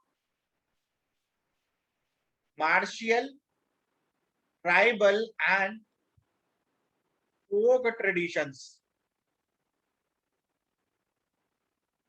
Why I am you making this right?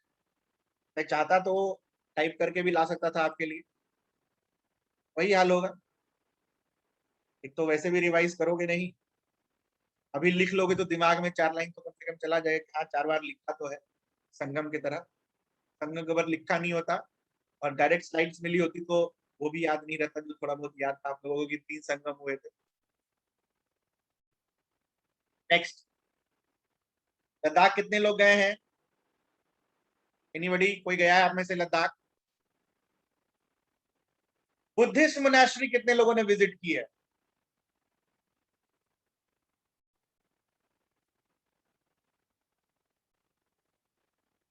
Anybody?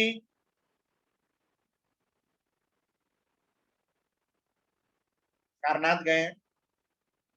Good. मैंने, आपने बुद्धिस्ट मोनास्ट्री में बुद्धिस्ट मॉन्क को चैंट करते हुए सुना है? वो जो श्लोक पढ़ रहे होते हैं, बुद्धिस्ट मॉन्क को श्लोक पढ़ते हुए सुना है?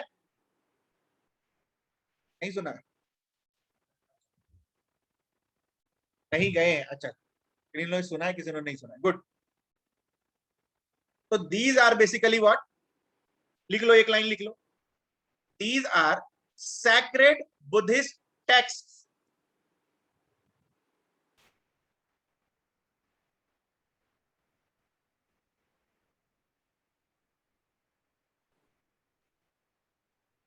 Sacred Buddhist texts recited by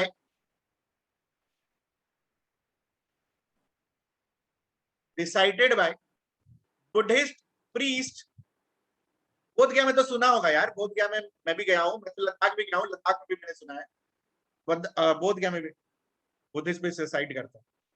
These are sacred Buddhist texts recited by Buddhist priests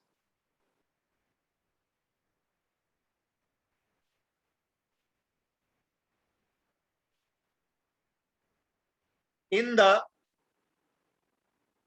Ladakh region. ये दिमाग में रखना, बुद्धिस्ट प्रीस्ट तो अलग अलग मोनास्ट्री में रिसाइड कर रहे होते हैं सेक्रेट टेक्स्ट, पर लद्दाख वाले रीजन में जो चैंटिंग होती है वो अलग तरीके से होती है। इसीलिए इस बुद्धिस्ट चैंटिंग को हमने क्या दिया गया है, ICH का tag, intangible cultural heritage, recognised by UNESCO. और ये जो प्रीस्ट होते हैं इन्हें हम लोग क्या बोलते हैं, जल्दी बताएं, तो सुना होगा। These Buddhist priests are known as what? Lamas. Dalai Lama. Dalai Lama. Good. Buddhist priests are known as what? Lamas. ये रिचुअल को इसलिए परफॉर्म करते हैं ताकि ये जो बुद्धिस्ट का फिलॉसफी है, टीचिंग्स है, सोल है, इनको प्रमोट किया जा सके, to promote teachings of Buddhism.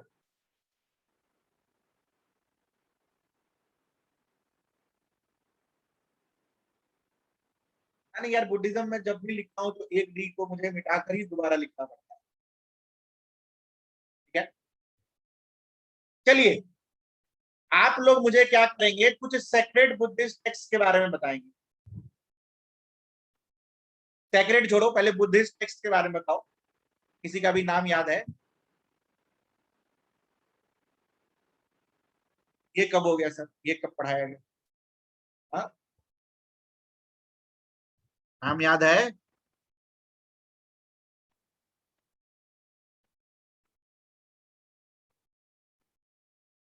देख लो।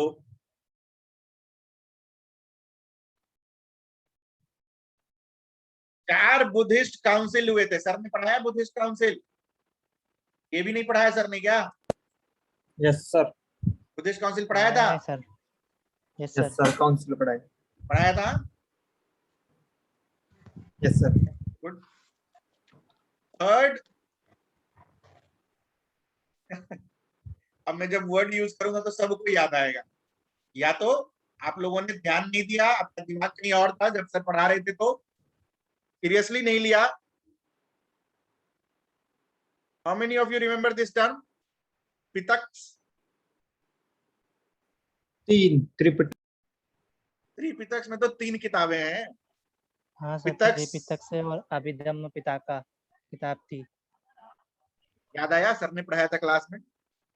हाँ सर, अभिधम्म पिताका। वही चीज घूम फिर कर वापस आ रही है, तो ध्यान से पढ़ना है। तो इनका बेसिकली इन सारे किताबों का, जहाँ पे कुछ पिटक में आप देखोगे कि जो बुद्धा के सरमन से वो रिसाइट किए गए हैं, एक पिटक में आप देखोगे कि बुद्धिस्ट मोनास्ट्री है, उसके रूल्स एंड रेगुलेशंस हैं, किस तरीके से काम करना है। तो बेसिकली बुद्धा के सरमन वाले जो पिक्चर्स होते हैं उनको बेसिकली हम लोग सेक्रेड बुद्धिस्ट टेक्स्ट की कैटेगरी में आते हैं, और भी होते हैं, बट दीज आर व्हाट, इन्हीं के आप लाइंस हिम्स वगैरह सब क्या करते हो, डिसाइड करते हो। और जब उसकी जब रिसाइटेशन चलती है, जैसे हमने वैदिक कैंटिल में देखा वेदास के हिम्स रिसाइट होते हैं, सिमिलरली यहाँ पे इन सेक्रेड टेक्स्ट का जो हिम्स रिसाइटेशन होता है, that are under what, intangible culture heritage as recognised by UNESCO. किसी को कोई डाउट? नाउ कमिंग टू, किसी ने पूछा सर संकीर्तन और कीर्तन एक ही होता है? सेम। मैंने पूछा था। हाँ, गुड। संकीर्तन और कीर्तन एक ही होता है, ठीक है। कितने लोगों ने इस तरीके से ऐसा पिक्चर कभी देखा हो? हम लोग भी करते हैं। हाँ, इंडिया वर्ल्ड कप जीत कर आती है तो same thing we do it. India world cup जीत कर आती है या फिर ओलंपिक के मेडल जीतते हैं तो हम लोग भी यही करते हैं ना, रोड पे निकल जाते हैं ढोलक लेकर, डीजे लेकर और डांस करते हैं। क्या हम लोग संकीर्तन कर रहे होते हैं? नहीं, ठीक है। Can you see this is a part of our culture, yes और नो? मैंने आपको शुरू में जब इंटेंजिबल कल्चर हेरिटेज के बारे में जब हम बात कर रहे थे तो हमने क्या लिखा था? These are traditional, contemporary and living, ठीक है। तो हम जो रोड पर निकलकर डांस कर रहे होते हैं, कहीं ना कहीं हमारे खून में जो वो चीजें आई हैं, इन सारी चीजों को भी देखते हुए आती है, ठीक है। जस्ट फॉर रीडिंग पर्पसेस, ताकि आपको चीजें दिमाग में रही कि संकीर्तन जब आए तो आपके दिमाग में कुछ इस तरीके का इमेज जाए, ठीक है। क्लियर है? चलिए लिखिए पहला लाइन, संकीर्तन वॉज पॉपुलराइज्ड बाय, लाइन लिखिए, संकीर्तन वॉज पॉपुलराइज्ड बाय, किसने पॉपुलराइज किया था? किसी को आइडिया? Any idea? किसी को कोई भी आइडिया है? It was popularized by Shri Chaitanya Chaitanya. क्या? चैतन्य हाँ हाँ हाँ, वही वही वही, श्री चैतन्य इन 15th सेंचुरी, ठीक है। Popularised by Shri Chaitanya in 15th century. अच्छा, जैसे ही श्री चैतन्य आ जाएंगे तो हम क्या देखेंगे कि जो थीम्स होंगे, it will be based on stories of Krishna, it will be based on the theories of Krishna themes.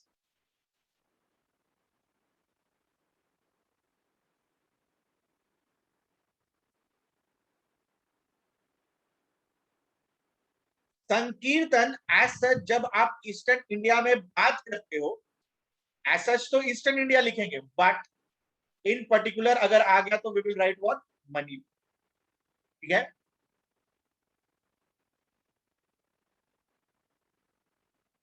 This one, संकीर्तन यहां दिख रहा है, आसाम एंड मणिपुर रीजन, ठीक है, आसाम एंड मणिपुर रीजन। अपने पड़ोस में ढोल भी बज रहा है, संकीर्तन हो रहा है वहां भी। चलिए, ये कितने लोगों ने सुना है? छतेराज, how many of you have heard this one? छतेराज कितने लोगों ने सुना है, बताएं।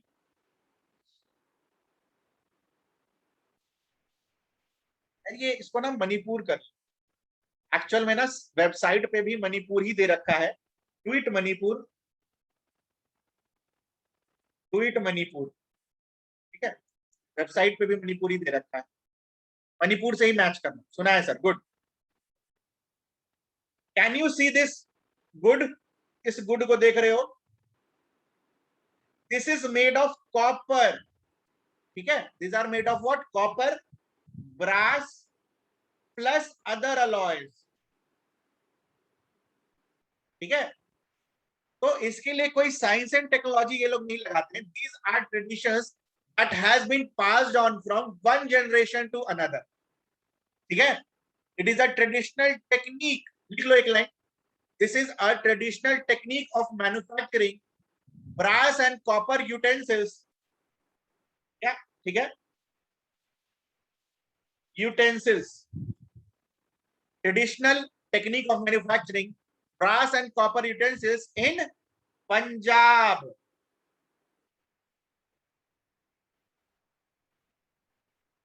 इस यूटेंसिल्स में ये कंसिडर किया जाता है आज के भी टाइम में. अगर आप देखोगे पुराने लोगों से सुनोगे, पुराने जमाने के लोगों से सुनोगे, तो वो बोलते हैं कि कॉपर के ग्लास में पानी पीना चाहिए, है ना, because it is beneficial for health. सुना है कि नहीं सुना है आप लोगों ने? Hence, these utensils are also considered beneficial for your health.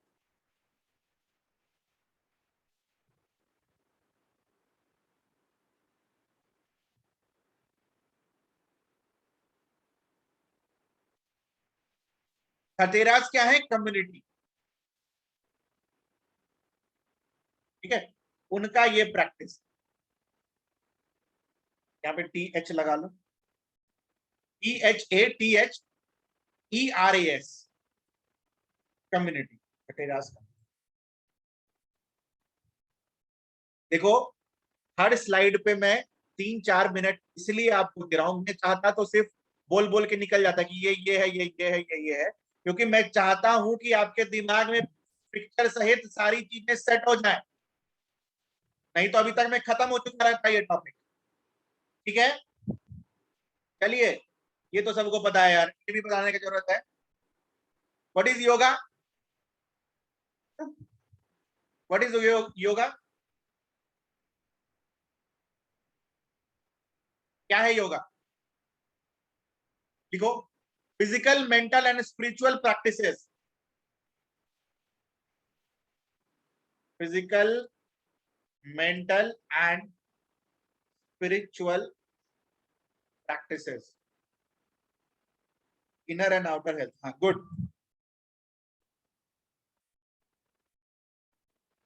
अच्छा, सर ने आपको क्या ये टॉपिक पढ़ाया है?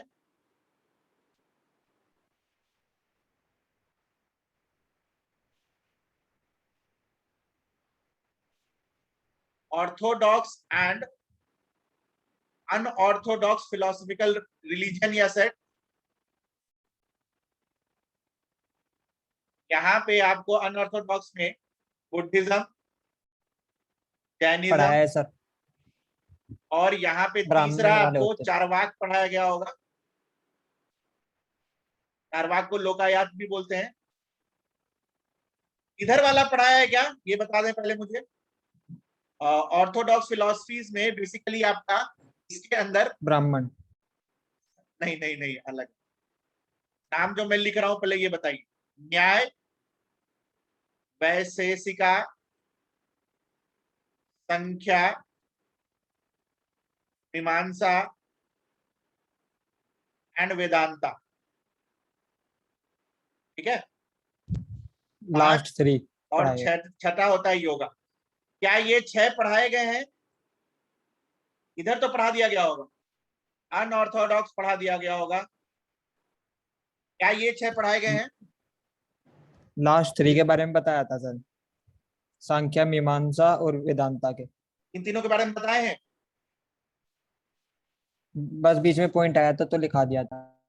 अलग से ऑर्थोडॉक्स फिलोसफी करके नहीं बताए हैं ना? No sir. अरे, सबका डेफिनेशन लिखवाया है सर ने.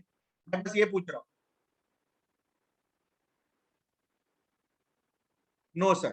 ठीक है, कोई बात नहीं, वापस से आएगा. नो परेशान सर. नहीं होने. ठीक है, अभी यहाँ पे लिख लो. There are 6 orthodox philosophical system Hindu religion. 6 orthodox philosophical tradition या 6 orthodox philosophy in Hindu religion, इसमें से एक योगा है. ठीक है, बाकी 5 के नाम मैंने यहाँ पे लिख दिए हैं. एक न्याय है, एक वैशेषिका है, एक संख्या है, एक मीमांसा है, एक वेदांता है. बेसिकली ये फिलॉसफी का मतलब क्या होता है कि आपके देखने का नजरिया क्या है. ठीक है। तो हर का देखने का नजरिया अलग होता है। जैसे सिक्का का जैसे होता है एटमिस्टिक फिलॉसफी, ठीक है। न्याय का मतलब होता है बेस्ड ऑन नॉलेज, ठीक है, सॉरी। संख्या का मतलब होता है based on knowledge of philosophy दे रहे हो, ठीक है। वेदांता का मतलब होता है, यार इसके डिटेल में नहीं जाते हैं, रहने देते हैं अभी फिलहाल, ये आपको डिटेल में कराया जाएगा, टेंशन मत, ठीक है। सबका पेयरिंग भी होता है, न्याय और जैसे कि योगा और संख्या का पेयरिंग होता है, ठीक है। ये सारी चीजें कराई जाएगी। सबके एक ओरिजिनेटर हैं जिनका नाम है वो बताया जाएगा, ठीक है। तो ये बाद में आएगा, अभी हमें क्या देखना है, yoga. Yoga is a part of what, upper ICF as defined by UNESCO. Yoga day कब बनता है? अच्छा, योगा के जो मेंटर थे, इस फिलॉसफी के जो आप बोल सकते हो, इस फिलॉसफी को प्रमोट करने वाले शख्स का नाम क्या था? What was the name of the?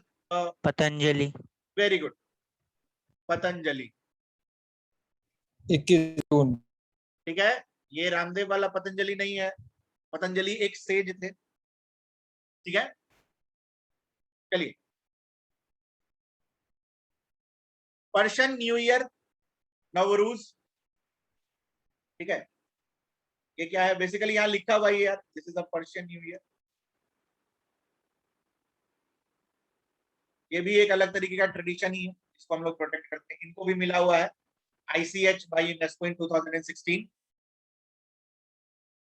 The last one is Kumbh Mela. इसके बारे में सबको पता, इसके बारे में सबको पता होगा, जल्दी से बता दो।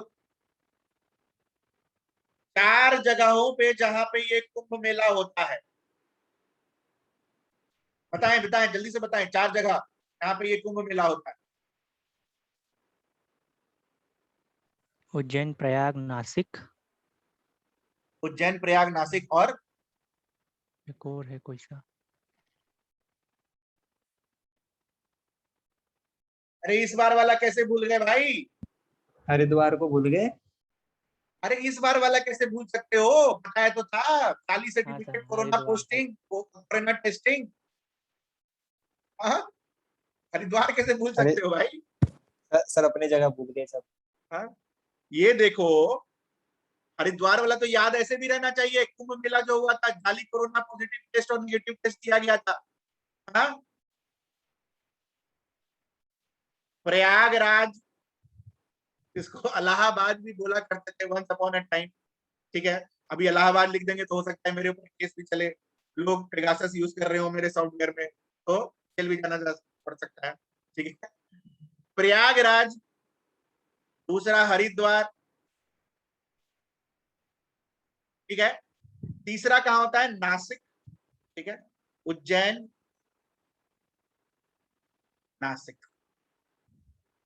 चलो नदियों के नाम बता दो फटाफट। किस नदी पे ये कुंभ मेला हो रहा है सारा? Prayagraj,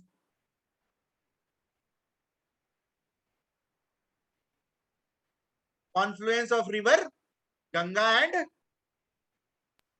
Yamuna. Very good, Confluence खाली लिख देते हैं। हरिद्वार सबको पता है। उज्जैन का नाम बताओ भाई, किस river? Shipra. Very good. Shipra नदी को इस तरीके से भी लिखा जाता है और कहीं कहीं पे इस तरीके से भी लिखा जाता है, तो ध्यान रखना, दोनों एक ही है। नासिक का बताओ।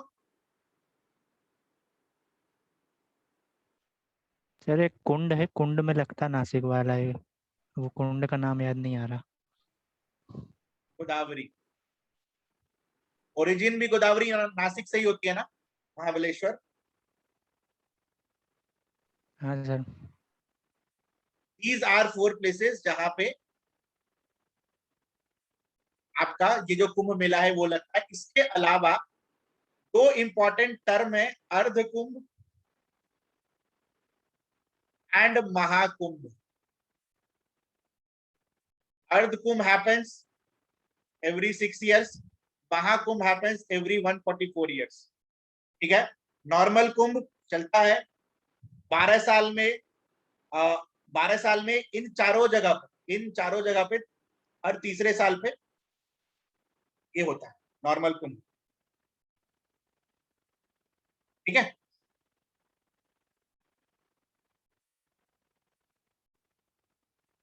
लाइन लिख लो एक, it is conducted in a cycle of about, it is conducted in a cycle of about 12 years। 2017 में इसको मिला था।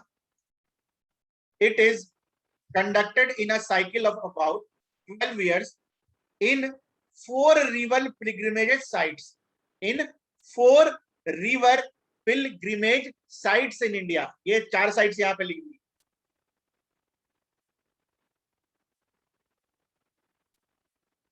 ठीक है। मजेदार बात है कि सर हमने ये पढ़ाई क्यों करी, how it is a part of current affairs. किसी ने शुरू में पूछा था मुझसे कि सर करंट अफेयर्स की तो क्लास नहीं है, बताएं क्यों पढ़ रहे हैं, why it was in current affairs. था करंट अफेयर्स में तो कुछ और था, बता देते हैं ये करंट अफेयर्स से कैसे रिलेटेड है। Recently what happened was that, कितने लोगों ने ये टर्म सुना है,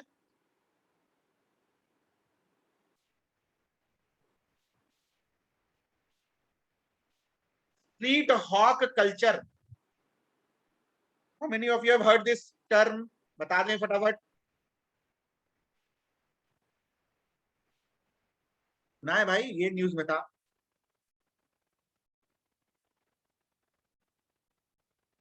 एनी ऑन, कोई भी किसी ने सुना है या नहीं सुना है, बता दो। नहीं सुना है सर देखा सा तो लग रहा है पर याद नहीं है अभी। याद नहीं आ रहा, अच्छा ठीक है कोई बात। दिस कल्चर फ्रॉम सिंगापुर, ये इंडिया का नहीं है, was incorporated in ICH as declared by UNESCO। क्या है ये कल्चर, सिंगापुर के स्ट्रीट्स पे जो स्ट्रीट हॉकर्स होते हैं अलग अलग तरीके का फूड आइटम बेचते हैं, ठीक है। अलग अलग कंट्री से फूड आइटम बेचते हैं, कुछ मलेशियन होता है, कुछ इंडियन होता है, चाइनीज होता है, यूएसए का होता है। तो इस कल्चर को बेसिकली क्या दिया गया है, इनटैंजिबल कल्चर हेरिटेज का टैग दिया गया है, ठीक है। आ गया याद। तो this was in news, but ये हमारे काम का है नहीं। हमारे काम का जो हमने इससे पहले पढ़ा वो था। चलिए, किसी को कोई डाउट,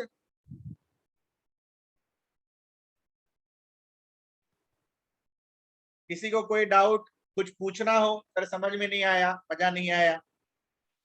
आर्ट एंड कल्चर ऐसे ही पढ़ना है, हमने भी याद रखते हुए, ठीक है।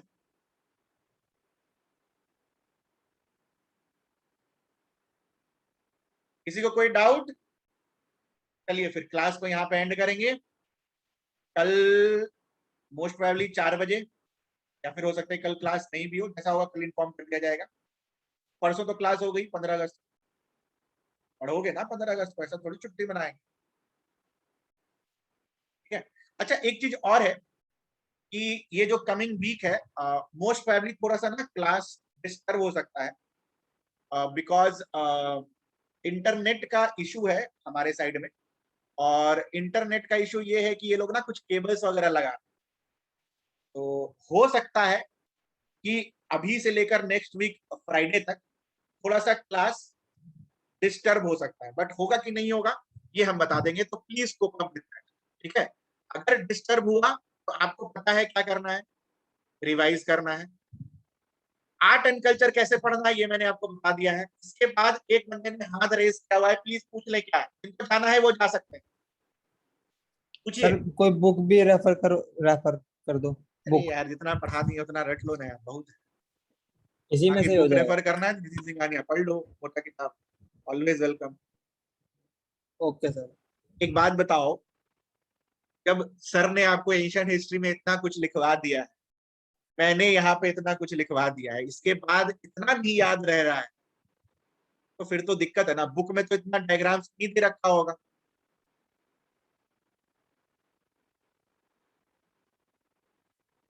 बुक में इतना डायग्राम्स नहीं दिखा होगा, और आपको चुन चुन के वही सारी चीजें पढ़ाऊंगा जो एग्जाम पॉइंट ऑफ व्यू से इंपॉर्टेंट है।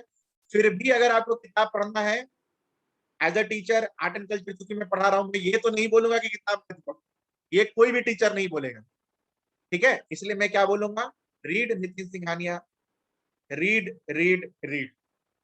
उसके बाद आपको अगर भरोसा है तो आप पढ़ लो, नहीं भरोसा है तो भी पढ़ लो, बट वो टीचर विल टेल यू कि आपको नहीं मिला हिंदू नववर्ष। क्यों मिलेगा हिंदू नववर्ष को यार, कुछ नहीं करते हम, छुट्टी मनाते हैं बस उस दिन अम्बेडकर जयंती, हाँ, छुट्टी मना के पड़े रहते हैं कोने में, बिहार नहीं हो तो कहीं और पड़े रहते हैं। सारे ट्रेडिशंस को नहीं मिलता है ना यार, कुछ स्पेसिफिक, कुछ अलग रहता है बाकियों से। अब पटाखे फोड़ रहे हो, दिवाली को भी मिलना चाहिए, तुम पॉल्यूट कर रहे हो इन्वायरमेंट और तुम चाह रहे हो कि तुमको इंटेंजिबल कल्चरल हेरिटेज का टैग भी मिले, नहीं। होली में पानी बर्बाद कर रहे हो, सर एमपी दशहरा में में तो इतने रावण सारे वध कर रहे डांस हो। वगैरह हैं, हाँ, एमपी को क्यों नहीं मिला किसी को? एमपी में तो इतने सारे डांस वगैरह इतना सब कुछ है, इसीलिए तुम बस एमपी में किसी क्या एक को भी नहीं देखोगे मिला। कि एम अच्छा ठीक है, एमपी में देखो, एमपी में क्या नोट करोगे कि कल्चरल हेरिटेज साइट्स वहां है, इंटेंजिबल वाले नहीं, नॉर्मल कल्चरल हेरिटेज साइट वहां पे ज्यादा है। फिर आप क्या देखोगे कि वहां पे सबसे ज्यादा बायोस्फीयर रिजर्व वही है। फिर वहां पे क्या देखोगे, सबसे ज्यादा टाइगर रिजर्व एमपी में है। तो ऐसा मत बोलो कि एमपी को कुछ नहीं मिला है, एमपी को किसी और फील्ड में सबसे ज्यादा है। नहीं सर, डांस ये इंटेंजिबल वगैरह इतना सब मिलना चाहिए ना, इतने सारे डांस है, सारे कम से कम स्टेट्स में 51 है करीब यार, डांस है ऐसा एमपी में। थोड़ी है कि सिर्फ एमपी में ही है, सारे स्टेट्स में है। लेकिन एमपी किसी और वजह से फेमस है।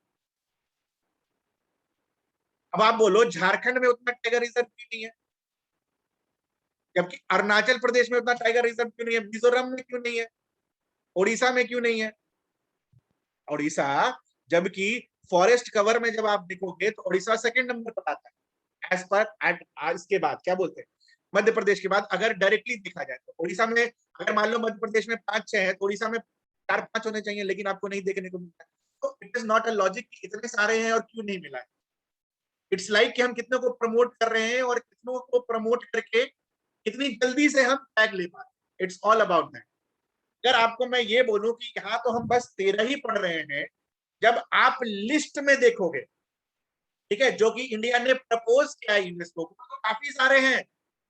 उस लिस्ट की तो मैंने बात ही नहीं की अभी तक, वो लिस्ट में दूंगा आपको पढ़ने, वो पढ़ाएंगे नहीं क्लास में। That list I will give you to read, जो नेशनल वाले में है, जिनको यूनेस्को ने रिकॉग्नाइज नहीं किया है, बट इंडिया उसको रिकमेंड करता है, उसी लिस्ट से उठा उठाकर यूनेस्को वालों को देता है कि भाई इसको दे दो, उसको दे दो, उसको दे दो। उसके बाद फिर यूनेस्को को देना रहता है टैग, तो वो देता है।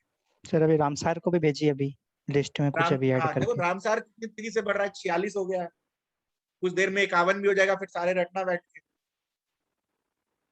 दिल्ली में भी 2 मिल गया है रामसार, दिल्ली में पानी नहीं है फिर भी रामसार साइट है, वाह। हाँ?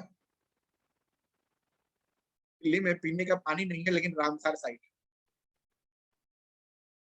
चलिए, और किसी को कोई doubt? Art fast and food तो कल्चर इंडिया में अगर वहां जैसे से ज्यादा है। पढ़ाया हूं वैसे अगर पढ़ाई नहीं करी तो लिटरली मान लो कोई फायदा नहीं है, छोड़ दो पढ़ाई लिखाई। अगर इस एग्जाम में एक्सेल करना है, डर को भगाना है, तो ऐसे ही पढ़ना होगा, ठीक है। हाँ, अभी कोई कुछ बोल रहा था, बोलो।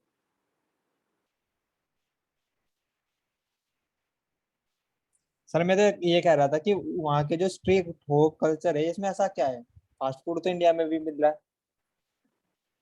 वहां पे एक्चुअली क्या है ना कि वहां पे उस कल्चर को वो लोग प्रमोट कर रहे हैं, उन्होंने ना एक फंड बनाया है, वहां के जो इंक्यूबेटर्स हैं उनको हेल्प कर रहे हैं, अलग तरीके से काम चल रहा है, ठीक है। वहां तो चांदनी चौक में भी है पराठे वाली गली, हाँ,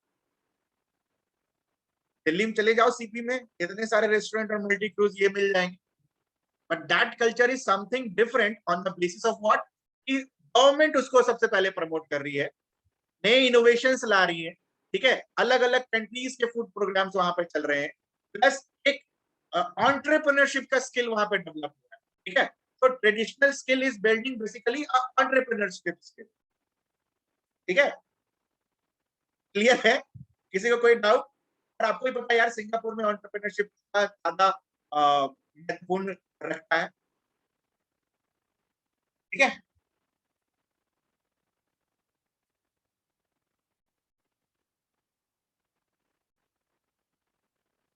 चलिए फिर क्लास को एंड करते हैं, और किसी को कुछ पूछना हो, चलिए बाय एवरीवन, गुड नाइट।